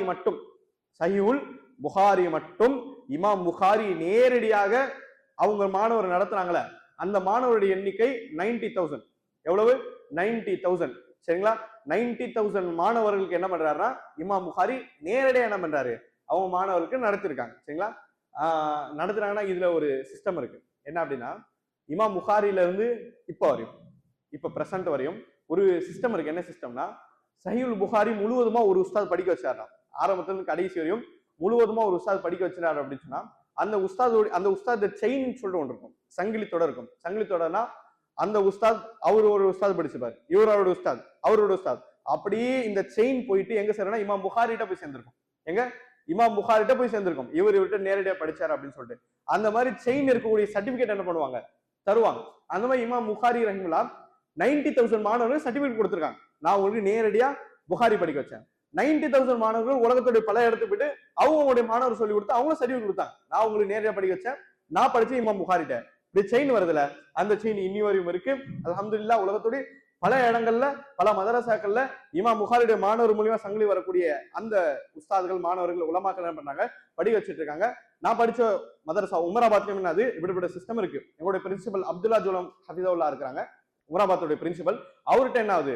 அவருடைய உஸ்தாதுடைய அந்த செயின் எடுத்து பார்த்தோம் அப்படின்னா ஏதோ ஒரு விதத்துல இமாம் புகாரியோட ஒரு மாணவர்கள் சேரும். இன்னும் உமராபாத்ல இருந்து கிராஜுவேட் ஆகிற மாணவர்களுக்கு அப்துல்லா ஜுலம் ஹஃபிதவுல்லா எங்களோட பிரின்சிபல் என்ன பண்ணுவாங்க அப்படின்னு சொன்னா, புகாரி நடத்தி முடிச்சிட்டாங்க அப்படின்னு சொன்னா அந்த சர்டிபிகேட் கொடுத்துருவாங்க. எந்த சர்டிபிகேட்? நான் இந்த குறிப்பிட்ட மாணவருக்கு, அபூபக்கர்னு சொல்லக்கூடிய இந்த குறிப்பிட்ட மாணவருக்கு சர்டிபிகேட் கொடுக்குறேன், என்கிட்ட ஒரு புகாரி ஃபுல்லா படிச்சிட்டாரு. அந்த சர்டிபிகேட் நம்ம பார்த்தோம் அப்படின்னா, இந்த சர்டிபிகேட் வாங்குற அபூபக்கர்ன்ற மாணவர்ல இருந்து செயின் எடுத்து பார்த்தோம்னா இமாம் புகாரியை போய் லிங்க் ஆயிருக்கும். சரிங்களா? இது ஏன் பண்றாங்க? பேருக்கும் புகழும் கிடையாது. இது ஏன் பண்றாங்கன்னா ஹதீஸுடைய ஆத்தென்டிகேஷன். ஹதீஸ் எந்த அளவுக்கு உண்மையானது, எந்த அளவுக்கு சங்கிலி தொடர் இருக்கு, ஏதோ மறைமுகமா சொல்லப்பட்ட விஷயம் கிடையாது, சங்கிலி தொடர் பாதுகாக்கப்பட்ட விஷயம் அப்படின்றது இந்த உம்மத்துக்கு உணர்த்தணும். சரிங்களா? குர்ஆன் மட்டும் கிடையாது, ஹதீஸும் அந்த இடத்துல பாதுகாக்கப்பட்டு உணர்த்துறதுக்காண்டி என்ன பண்றாங்க? இமாம் புகாரி ஆரம்பிச்ச ஒரு விஷயம் இன்னி வரும் மதரசாக்கள்ல, மதீனா யூனிவர்சிட்டி வர என்ன பண்றது? இது பேணதெல்லாம் பாதுகாக்கப்பட்ட ஒரு விஷயமா இருக்கு. சரிங்களா? இது இமாம் புகாரி பத்தியும் இந்த சஹீஹுல் புகாரி பத்தியும் ஒரு சுருக்கமான குறிப்பு. கடைசியா சில நிமிஷங்கள்ல இமாம் புகாரியுடைய வாழ்க்கையுடைய கடைசி காலகட்டத்தை பத்தி பார்க்கலாம். இமாம் புகாரிக்கு அல்லாஹ் ரபுல் ஆலமீன் யாரை நேசிக்கிறானோ சோதனைகள் அதிகமா தருவான், முசீபத்தை அதிகமா தருவான். இது அல்லாஹ்வுடைய வழிமுறை. இமாம் புகாரி சுப்ஹானல்லாஹ் இவ்வளவு பெரிய இடத்துல இருக்காரு, ஒரு சோதனை வராம இருக்குமா? கிடையாது. நிறைய சோதனை இருந்தாலும் இமாம் புகாரி வாழ்க்கையில சந்திச்ச உச்சகட்டமான சோதனை என்ன தெரியுமா? அதாவது ஒரு மனிதன் எதையெல்லாம் சோதனையா காண்றான்றன்னு பாருங்க. இமாம் புகாரி ஒரு ஊர் பேர நேசாப்பூர். இந்த நேசாப்பூர்ல இமாம் நசாயி பிறந்திருப்பாங்க. இமாம் நசாயி தெரியும்ல? இமாம் நசாயிலாம் பிறந்திருப்பாங்க பிற்காலத்துல. இந்த நேசாப்பூர்ன்ற பகுதி இமாம் புகாரி போறாங்க. இமாம் புகாரி போகும்போது இமாம் புகாரியோடைய ஒரு உஸ்தாத் இருக்காரு. அவருடைய பேர் என்ன வருதுதான்? யஹ்யா இப்னு ஃபுஸைல் அப்படின்னு வருது. யஹ்யா இப்னு ஃபுஸைல் அப்படின்னு சொல்லக்கூடிய ஒரு உஸ்தாத் இருக்காங்க. இவரோட ஆயிரக்கணக்கான உஸ்தாத் ஒரு உஸ்தாத். அது ஊருக்கு போறாங்க. இமாம் புகாரி புகழ்பெற்ற ஒரு நபர் தானே. அந்த ஊருக்கு போனேன்னு மக்கள்லாம் என்ன பண்றாங்கன்னா பள்ளிவாசல்ல இமாம் புகாரி சூழ்ந்துக்கிறாங்க. அதே பள்ளிவாசல்ல தான் அவங்களுடைய யஹ்யா இப்னு ஃபுஸைல் சொல்லக்கூடிய இவரும் இருக்காரு. மக்கள்லாம் சூழ்ந்து கொள்றத பார்த்து மனிதர் தானே, அவர் என்னதான் அவங்களோட உஸ்தாத் மார்க் அறிஞரா இருந்தாலும் பொறாமை வந்துருச்சு. அவங்க உஸ்தாத் பொறாமை வந்த காரணமா, அதாவது வந்த உடனே மக்கள்லாம் சொல்றாங்களே அப்படின்னு பொறாமை வந்த பிறகு என்ன ஆகுது அப்படின்னா, அவங்களுடைய அந்த யஹ்யா இப்னு ஃபுஸைல் சொல்லக்கூடிய அவங்க உஸ்தாத் இருக்காங்களே, அவர் என்ன பண்றாரு அப்படின்னு சொன்னா, இமாம் புகாரியை பத்தி அவதூறு பரப்பி விடுறாரு. என்ன அவதூறு? அந்த காலத்துல ஒரு ஃபித்னா இருந்தது. ஒரு 300 வருஷமா ஒரு குழப்பம் இருந்தது. என்ன குழப்பம் தெரியுமா? அதாவது ஹல்குல் குர்ஆன் படைப்புன்னு சொன்னாங்க. குர்ஆன் என்னது? படைப்புனாங்க. குர்ஆன் படைப்பா? குர்ஆன் படைப்பு இல்லை. குர்ஆன் அல்லாஹ்வுடைய வார்த்தைகள் படைப்பாவாது. அல்லாஹ்வுடைய வார்த்தை என்னது? படைப்பாவது. அது அல்லாஹ் முன்னாடி வார்த்தைகள் தான். சரிங்களா? நான் பேசுறேன்னா என்னோட வார்த்தைகள் நான் படைக்கிறேன்னு சொல்லணும், அப்படி கிடையாது. சரிங்களா? அது அல்லாஹ் நாடியது, அது வேற. அல்லாஹ்வுடைய வார்த்தைகள் படைப்பு சொல்ல இயலாது. சரிங்களா? இது பெரிய குழப்பம். இது வேறு விதமா விடும். சரிங்களா? அது நம்ம டீட்டெயிலா போனா குழப்பம் வந்துடும். ஆனா குரான் படைக்கப்பட்டது குழப்பவாதிகள் சொன்னாங்க. சலபுலமாக என்ன சொன்னாங்க, குரான் படைப்பில்ல, அது அல்லாவுடைய வார்த்தைகள் சொன்னாங்க. அல்லாவுடைய வார்த்தைகள் சொன்னாங்க. இவர் இருக்காருல நேசாப்பூர்னு சொல்லக்கூடிய பகுதியில மக்கள் தெளிவா இருக்கிறாங்க. குரான் சொன்ன அடிப்படையில் தெளிவா இருக்காங்க. குரான் படைப்புல, குரான் அல்லாவுடைய வார்த்தைகள் அப்படின்னு தெளிவா இருக்காங்க. குழப்பத்துல ஆளாவல. இவங்க உஸ்தாத் பொறாம வந்துருச்சுல, யஹ்யா இப்னு ஃபுஸைல் ரஹிமஹுல்லாஹ் பொறாம வந்து அவதூறு செலுத்தாரு. என்ன அவதூறு செலுத்தாருன்னா, இமாம் புகாரி பத்தி சில இடங்கள்ல செய்தி வருது, இவரும் குரான் படைப்புன்னு சொல்லிட்டு மறைமுகமா பிரச்சாரம் பண்றாரு அப்படி சொல்லி எனக்கு செய்தி வருதுன்னு சொல்லிட்டு என்ன பண்றாரு, பொய்யா இட்டு கட்டி அவதூறு செலுத்தி விட்டுறாரு. அப்புறம் என்ன பண்றாரு, இமாம் புகாரியுடைய பேரை டேமேஜ் பண்ணி விட்டுறாரு, நேமுக்கு களங்கம் செலுத்துறாரு. களங்கம் செலுத்த பிறகு இது இமாம் புகாரியுடைய காதுக்கு வருது. காதுக்கு வந்த பிறகு அவர் தன்னை நியாயப்படுத்துறார், நான் இப்படி கிடையாது அப்படின்னு சொல்லி ஆதாரம் நியாயப்படுத்துறாரு. ஆனாலும் ஒரு பக்கம் நியாயப்படுத்தாலும் இன்னொரு பக்கம் கடுமையா பாதிக்கப்படுறார், ரொம்ப கடுமையா பாதிக்கப்படுறார். ஏன், மூணாவது மனிதர் மூலியமா தாக்கப்பட்டா வேற, நெருக்கமா இருக்கக்கூடிய நபரால் தாக்கப்பட்டா அதெல்லாம் ஒரு மனிதன் என்ன பண்ணாரு, நம்ம பொறுக்க முடியாது. அப்போ உஸ்தாது என்ன வந்துட்டு இப்படி பண்றாங்களே, என்னுடைய ஆசிரியர் இப்படி பண்றாங்கன்னு சொல்லிட்டு என்ன பண்றாரு, ரொம்ப ரொம்ப கடுமையான ஒரு மன உளைச்சலுக்கு ஆளாயிடுறாரு. ஆளாயிட்டு என்ன பண்றாரு அப்படின்னு சொன்னா, நேசாப்பூர்ன்ற ஊர் வந்து காலி பண்ணி என்ன பண்றாரு, அவரு போயிடுறாரு, வெளியேறாரு. வெளியேறி இது ஒரு பெரிய விஷயம் சரிங்களா. வெளியேற்ற அப்புறம் நிறைய இடங்கள்ல தனித்தனியா மார்க்க பணியெல்லாம் செய்யறாரு, பல வருஷம் செஞ்சுட்டு கடைசியில சொந்த ஊருக்கே போயிடுறாரு. சொந்த ஊர் எங்க, புகாரா. புகார்ன்ற அந்த சிட்டிக்கு நகரத்துக்கு போயிடுறாரு. அங்கெல்லாம் இஸ்லாமிய ஆட்சி தானே இருக்கு. அங்க இருக்கக்கூடிய ஒரு ஆட்சியாளர் இருந்தார் சரிங்களா. ஆட்சியாளர் பேர் தெரியல, ஆனா அந்த ஆட்சியாளர் இமாம் புகாரி ஊருக்கு ரிட்டர்ன் வந்துற தெரிஞ்ச சில சில காலங்கள் என்ன பண்றாருன்னா, இந்த ஆட்சியாளர் சொல்றாரு, மன்னர் மாளிகை இருக்குல்ல, மன்னர் மாளிகை, அங்க வந்துட்டு எங்களுடைய குடும்பம் இருக்கு, அந்த மன்னர் குடும்பம் இருக்கு, எங்கள்கிட்ட நிறைய பிள்ளைங்கள் இருக்காங்க, நிறைய பிள்ளைங்கள் இருக்காங்க, எங்க பிள்ளைங்களுக்கு படிச்சு கொடுக்க நீங்க வாங்குங்கிறாங்க. அதாவது ஒரு ஆட்சியாளர் கூப்பிடுறாரு, அவர் இடத்துக்கு கூப்பிட்டு படிக்க வைக்கிறாருன்னா சுப்ஹானல்லாஹ், பொருளாதாரத்துக்கு பஞ்சமே இல்லை, நிறைய தருவாங்க சரிங்களா. அப்படி இருக்க இமாம் புகாரி சொல்றாங்க, அப்படி இமாம் புகாரி ரொம்ப அழகியா சொல்றாங்க. அதாவது லா தகுலுக்குல் இல்ம அல்பாப், இமாம் புகாரி சொல்றாங்க, கல்விகள் கதவை தட்டாதுன்றாங்க, கல்விகள் கதவை தட்டாதுங்கிறாங்க. அப்படின்னா என்ன அர்த்தம், நான் போய் கதவை தட்ட மாட்டேன், நீங்க வந்து படிங்கிறாங்க. இது ரொம்ப திமிரெல்லாம் பேசல, அழகிய முறையில சொன்னாங்க. கல்விகள் கதவை தட்டாது, நான் மன்னர் மாளிகை வைக்க முடியாது, உங்க பிள்ளைட்டு ஏன்ட்டு அனுப்பி வைங்க, அனுப்பிங்கன்னு நான் சொல்லி தரேன், எல்லா கேள்வியும் கொடுக்குறேன் அப்படின்னு சொல்லி என்ன பண்ணா சொன்னாங்க. எப்பவுமே வழிமுறை பார்த்துவாங்க. லா தனாலுல் பிராஹத்தில் ஜஸத், இமாம் அஹ்மத் பின் ஹம்பல் சொல்லுவாங்க, சுகமான நிலையில் கல்வி கற்கப்படாது. மார்க்க கல்வி சுகமான நிலையே வராது, உலக கல்வி வந்துடலாம், மார்க்க கல்வி சுகமா இருக்குமோ வராது, மார்க்க கல்வி வேர்வை செஞ்சிடும், மார்க்க கல்வி கஷ்டப்படணும். அப்போ இமாம் புகாரி அதே தான் சொன்னாங்க, நான் வந்து சொல்லி கொடுத்தா உட்கார்ந்து படிக்கவே ஆயிரும், உங்க பிள்ளைங்களை அனுப்பி வைங்க, பயணம் செய்யட்டும், என்கிட்ட படிக்கட்டும், இது சொன்னாங்க. அவரால் பொறுக்க முடியல, அவர் பிரஸ்டேஜ் ஆளு போல, பொறுக்க முடியல, ஊரை விட்டு வெளியே போனோம், இல்ல மரண தண்டனை அப்படின்னு சொல்லிட்டாங்க. அந்த புகார்ன்ற இடத்துல என்ன பண்றாங்க, அந்த இடத்துல கஷ்டமான சூழ்நிலை வெளியே போறாங்க. இதெல்லாம் சில ஆண்டுகள்ல நடக்குது. ஒரு பக்கம் உஸ்தாதால ரொம்ப, அதாவது அகிதாலேருந்தே வெளியே போயிட்டாரு அப்படின்னு உஸ்தாத் சொல்ற அளவுக்கு மன உளைச்சல், இந்த பக்கம் ஒரு ஆட்சியாளர் ஊருட்டு வெளியே துரத்துற அளவுக்கு இது ஒரு மன உளைச்சல். இமாம் புகாரிக்குலாம் இது ரொம்ப நெருக்கடி, ரொம்ப நெருக்கடி. வெளியே சமர்கந்த் அப்படின்னு சொல்லக்கூடிய குராசானுடைய ஓரத்துல சமர்கந்த் சொல்லக்கூடிய ஒரு கிராமம் இருக்கு. இந்த கிராமத்தை என்ன ஒரு இடத்துல என்ன பண்றாரு, இவர் தங்கிட்டு இருக்காரு, இவரு கூட சில மாணவர்கள் எப்பவுமே இருப்பாங்க. அந்த மாணவர் இருக்காங்க, இமாம் புகாரி ரஹிமஹுல்லாஹ் அந்த சமர்கந்த் போதை சேர்ந்த அந்த நைட்டு தஹஜ்ஜுத் இருக்குல்ல, தஹஜ்ஜுத்ல அல்லாஹ் இடத்துல சஜ்ஜால செய்யக்கூடிய துவாக்களை மாணவர்கள் கேட்கிறாங்க. ரொம்ப அழுது துவா செய்றாரு. அவர் செய்யக்கூடிய அந்த துவாக்கள் தான், அல்லாஹும்ம யா அல்லாஹ்வே அது ஜாக்கத்தில் அர்து பிமா ரஹுபத், குர்ஆனோட வசனத்தை அல்லாஹ் வேற ஒரு விஷயத்த சொல்லுவான், அதை எடுத்து ஒரு துவா செய்வார். அது ஜாக்கத்தில் அர்து பிமா ரஹுபத், யா அல்லாஹ்வே பூமி விசாலமா இருக்கு, ஆனா எனக்கு நெருக்கடி ஆச்சு. உன்னுடைய பூமி, நீ படைச்ச பூமி விசாலம் தான், ஆனா இந்த பூமி எனக்கு நெருக்கடி ஆயிடுச்சு அப்படின்னு துவா என்ன பண்றாரு, அவர் செய்யறாரு. அவர் என்ன அர்த்தம், எனக்கு நெருக்கடிகள் அதிகமா சூழ்ந்துருச்சு அப்படின்றத, நான் மரணத்தை விரும்புறேன் அப்படின்றத மறைமுகமா கேட்கிறாரு சரிங்களா. மரணத்தை அல்லாட்டி கேட்கலாமா, கேட்க எப்ப கேட்கலாம், வாழ்க்கையோடைய ரொம்ப கடுமையான சூழ்நிலை வந்துச்சுன்னா அதுக்குன்னு சொல்லிட்டு அல்லாட்ட கேட்கக்கூடிய ஒரு அழகிய வழிமுறை இருக்கு, அந்த வழிமுறையில கேட்கலாம், சும்மா சும்மா கேட்க கூடாது. இது வாழ்க்கையோட கடைசி கட்டம், அதாவது இப்படி ஆயிருச்சு அப்படின்னு சொல்லக்கூடிய தாங்க முடியாத சிச்சுவேஷன் கேட்கலாம். இமாம் புகாரி அப்படிப்பட்ட ஒரு துவா கேட்கிறாங்க. இந்த துவாவை கிட்டத்தட்ட ரமதான்ல அவர் கேட்டார் அப்படின்ற அறிவிப்பு வருது. கிட்டத்தட்ட கரெக்டா ஷவ்வால் பிறை 1, ஷவ்வால் பிறை 1 என்ன பண்ணுவோம், நம்ம ஈது கொண்டாடும் சரிங்களா, ரமதான் ஈது கொண்டாடும் சரிங்களா. ஷவ்வால் பிறை 1 அன்னைக்கு காலையில ஃபஜருக்கு பின்னாடி என்ன பண்றாரு அப்படின்னு சொன்னா, அதாவது எத்தனை ஹிஜ்ரி, 256 ஹிஜ்ரி, 256 ஹிஜ்ரி ஷவ்வால் பிறை 1 என்ன பண்றாரு, அவரு காலைல ஃபஜருக்கு பின்னாடி மரணிக்கிறாரு. ஜொஹருக்கு பின்னாடி அவரை தொழு வச்சு அடக்கம் செய்யப்பட்ட அப்படின்னு வரலாறு என்ன பண்ணும் நம்ம பாக்குறோம் சரிங்களா. கிட்டத்தட்ட ஒரு 60 சில்லற வருஷம் வாழ்ந்தாலும் சரி, சிறந்த ஒரு மனிதரா வாழ்ந்தாரு, மிகப்பெரிய ஒரு ஆபித், மிகப்பெரிய இபாதத் செய்யக்கூடிய நபர், அல்லாஹ்வுக்கு நெருக்கமான ஒரு நபராகவும் கல்வியில மிகவும் உயர்ந்தவராகவும் இமாம் புகாரி ரஹிமஹுல்லாஹ் என்ன பண்ணாங்க இருந்தா அப்படின்னு நம்ம நினைச்சிடும். பார்க்கிறோம். சரிங்களா? கவனிக்கூடிய விஷயம்னா இமாம் புகாரிக்கு ஒரு நாள் அவங்களுடைய மாணவர் சொல்றாங்க, இமாம் புகாரிக்கு ஒரு நாள் உடல்நல குறைவு வந்துருச்சு. சரிங்களா?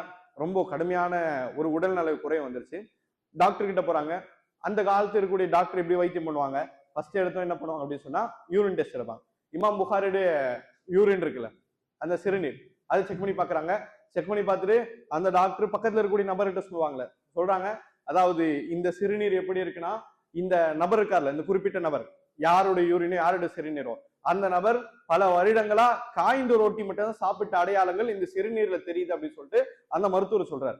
அந்த மருத்துவர் என்ன சொல்றாரு, இந்த யூரின் யாருதோ அந்த நபர் பல வருடங்களா வெறும் காய்ந்த ரொட்டி தான் சாப்பிட்டாங்க அப்படின்னு அடையாளம் இந்த சிறுநீர்ல தெரியுது அப்படின்னு சொல்லி என்ன பண்றாரு, அவரு சொல்றாரு, சுப்ஹானல்லாஹ், இதெல்லாம் சொல்லப்படாத பெரிய தியாகங்கள், நம்மளால செய்ய முடியாத தியாகங்கள், இதெல்லாம் செய்ய முடியாது, செய்யக்கூடாதுன்னு கிடையாது, நம்முடைய சக்திகள் மீறிய ஒரு தியாகங்கள். இப்படிப்பட்ட மனிதரா இருந்தனாலதான் 1200 சில்லற வருஷங்கள் தாண்டியும் இமாம் புகாரி பத்தி அல்லாஹ் இன்னும் உலகத்துல பேச வைக்கிறான். அவங்களுடைய பணிகள் அல்லாஹ் இன்னும் தொடர்ச்சியா வைக்கிறான். சதகுத்துல் ஜாரியாவை சஹீஹுல் புகாரி அல்லாஹ் வைக்கிறான் அப்படின்னு சொன்னா அன்றைய காலத்துல சில காலத்துல அவங்க செய்யக்கூடிய பெரிய தொண்டுகள், பெரிய தியாகங்கள் தான். சரிங்களா? ஈமான் உச்சகட்டம் அடையணும், சொர்க்கம் தேவனா தியாகங்கள் வாழ்க்கையிலும் விட்டு கொடுத்தல் வாழ்க்கையிலும் மிக முக்கியமான விஷயம். அல்லாஹ்வுக்காண்டி வாழக்கூடியது மிக முக்கியமான விஷயம். ஒருவன் அல்லாஹ்வுக்காண்டி வாழலாம்னு சொல்லிட்டு மைதானத்துல இறங்கிட்டா அப்படின்னு சொன்னா உலகத்தை இழக்கிறத என்ன பண்ண மாட்டான், அவன் தயங்க மாட்டான். சரிங்களா? அப்படிப்பட்ட சிறந்த உதாரணம் இமாம் புகாரி ரஹிமஹுல்லாஹ் என்ன பண்ணாங்க, இருந்தாங்க. சரிங்களா? இது கேட்டுட்டு போறக்கூடிய அப்படியே விஷயம் கிடையாது. முடிஞ்ச அளவுக்கு நம்முடைய இடங்கள்ல, நம்முடைய கல்வி ரீதியான பயணங்கள்ல எவ்வளவு தியாகம் செய்யணும், அல்லாஹ் எவ்வளவு விட்டு கொடுக்கும் அப்படின்ற விஷயத்த நினைச்சு பார்க்கக்கூடிய ஒரு இடத்துல நம்ம என்ன செய்யணும் இருக்கணும். சரிங்களா? கடைசியா இமாம் புகாரியுடைய ஃபேமிலி ரீதியா பார்க்கும்போது இமாம் புகாரி கல்யாணம் பண்ணாங்களா இல்லையா அப்படின்ற ஒரு சின்ன கருத்து வேறுபாடு இருக்கு. இமாம் புகாரி ரஹிமுல்லா அவங்க வந்துட்டு சரியான கருத்தை அவங்க கல்யாணம் பண்ணல. என்ன பண்ணல, அவங்க கல்யாணம் பண்ணல. கல்யாணம் பண்ணா பிள்ளைங்களும் வாரிசுகள் கிடையாது. சரிங்களா? இமாம் புகாரி ஏன் கல்யாணம் பண்ணலன்ற சில கருத்துக்கள் இருக்கு. ஒரு கருத்து என்ன அப்படின்னு சொன்னா, இமாம் புகாரி ரஹிமுல்லா அவங்களுடைய ஒரு மாணவர் சொல்லுவாங்க, இமாம் புகாரி ரஹிமுல்லா திருமணம் செய்யறதுக்கு அவருக்கு நேரம் கிடைக்கலன்னு சொல்லுவாங்க. திருமணம் செய்யறதுக்கு அவருக்கு நேரம் கிடைக்கலையும், ஹதீஸ்களுக்கு வேலை செய்யறதுல அவர் அந்த அளவுக்கு பிஸியா இருந்தார். இதனால அவரு திருமணம் முடிக்கல அப்படின்னு சொல்லி என்ன பண்ணுவாங்க, அவருடைய மாணவர்கள்ல நிறைய பேர் சொல்லக்கூடிய விஷயங்களை நம்ம சொல்றோம் பார்க்கிறோம். சரிங்களா? இப்போ இதெல்லாம் தியாகத்துடைய மிகப்பெரிய ஒரு பகுதி. சரிங்களா? தன்னுடைய இச்சைகளையே அல்லாஹ்காண்டி ஒருத்தன் அடக்குறான் அப்படின்னு சொன்னா அதுவெல்லாம் கண்டிப்பா சொர்க்கத்துடைய முதல் வாசல்ல எடுத்து போய்விடும். அல்லாஹ் குர்ஆன் சொல்லலாம், வ அம்மா மன் காஃப மகாம ரப்பி வ நஹன் நஃப்ஸ அனில் ஹவா. அல்லாஹ் சொல்றான், யார் அல்லாஹ்வை பயந்து வ நஹன் நஃப்ஸ அனில் ஹவா மன இச்சையை தடுத்து வைக்கிறார்களோ, அல்லாஹ்வை அஞ்சி மன இச்சை யார் தடுத்து வைக்கிறார்களோ ஃப இன்னல் ஜன்னத ஹியல் மஅவா, சொர்க்கம் தான் அவருக்கு இருப்பிடம் அப்படின்னு அல்லாஹ் சொல்றான். சொர்க்கம் வேண்டும் அப்படின்னு சொன்னா அல்லாஹ்வை பயந்து மன இச்சையை அடக்கணும். அது மிக முக்கியமான ஒரு கண்டிஷன் அல்லாஹ் குர்ஆன் சொல்றான். சரிங்களா? ஸலாத்துல இதான் இமாம் புகாரியும் சஹீஹுல் புகாரியுடைய ஒரு சுருக்கமான குறிப்பு. வரக்கூடிய காலங்கள்ல இன்ஷா அல்லாஹ் ஹதீஸ் தொகுக்கப்பட்ட ஒரு சுருக்கமான ஒரு விளக்கம், ஹதீஸ் தொகுக்கப்பட்ட சுருக்கமான விளக்கத்தோட இன்ஷா அல்லாஹ் தொடர்ச்சியா சஹீஹுல் புகாரியுடைய ஹதீஸை பார்க்க ஆரம்பிக்கலாம். இன்ஷா அல்லாஹ் வரக்கூடிய வகுப்புல தொடர்ச்சியா வாங்க, யாரும் வகுப்புல விட்டு விட வேண்டாம். இதுக்கு முன்னாடி வகுப்புல வந்த சில சகோதரர்கள் அவங்க மிஸ் ஆகுறாங்க. எந்த சகோதரம் உங்களுக்கு தெரியுமோ இன்ஷா அல்லாஹ் அழைச்சிக்கலாம். சரிங்களா? முடிச்சுக்கலாம்.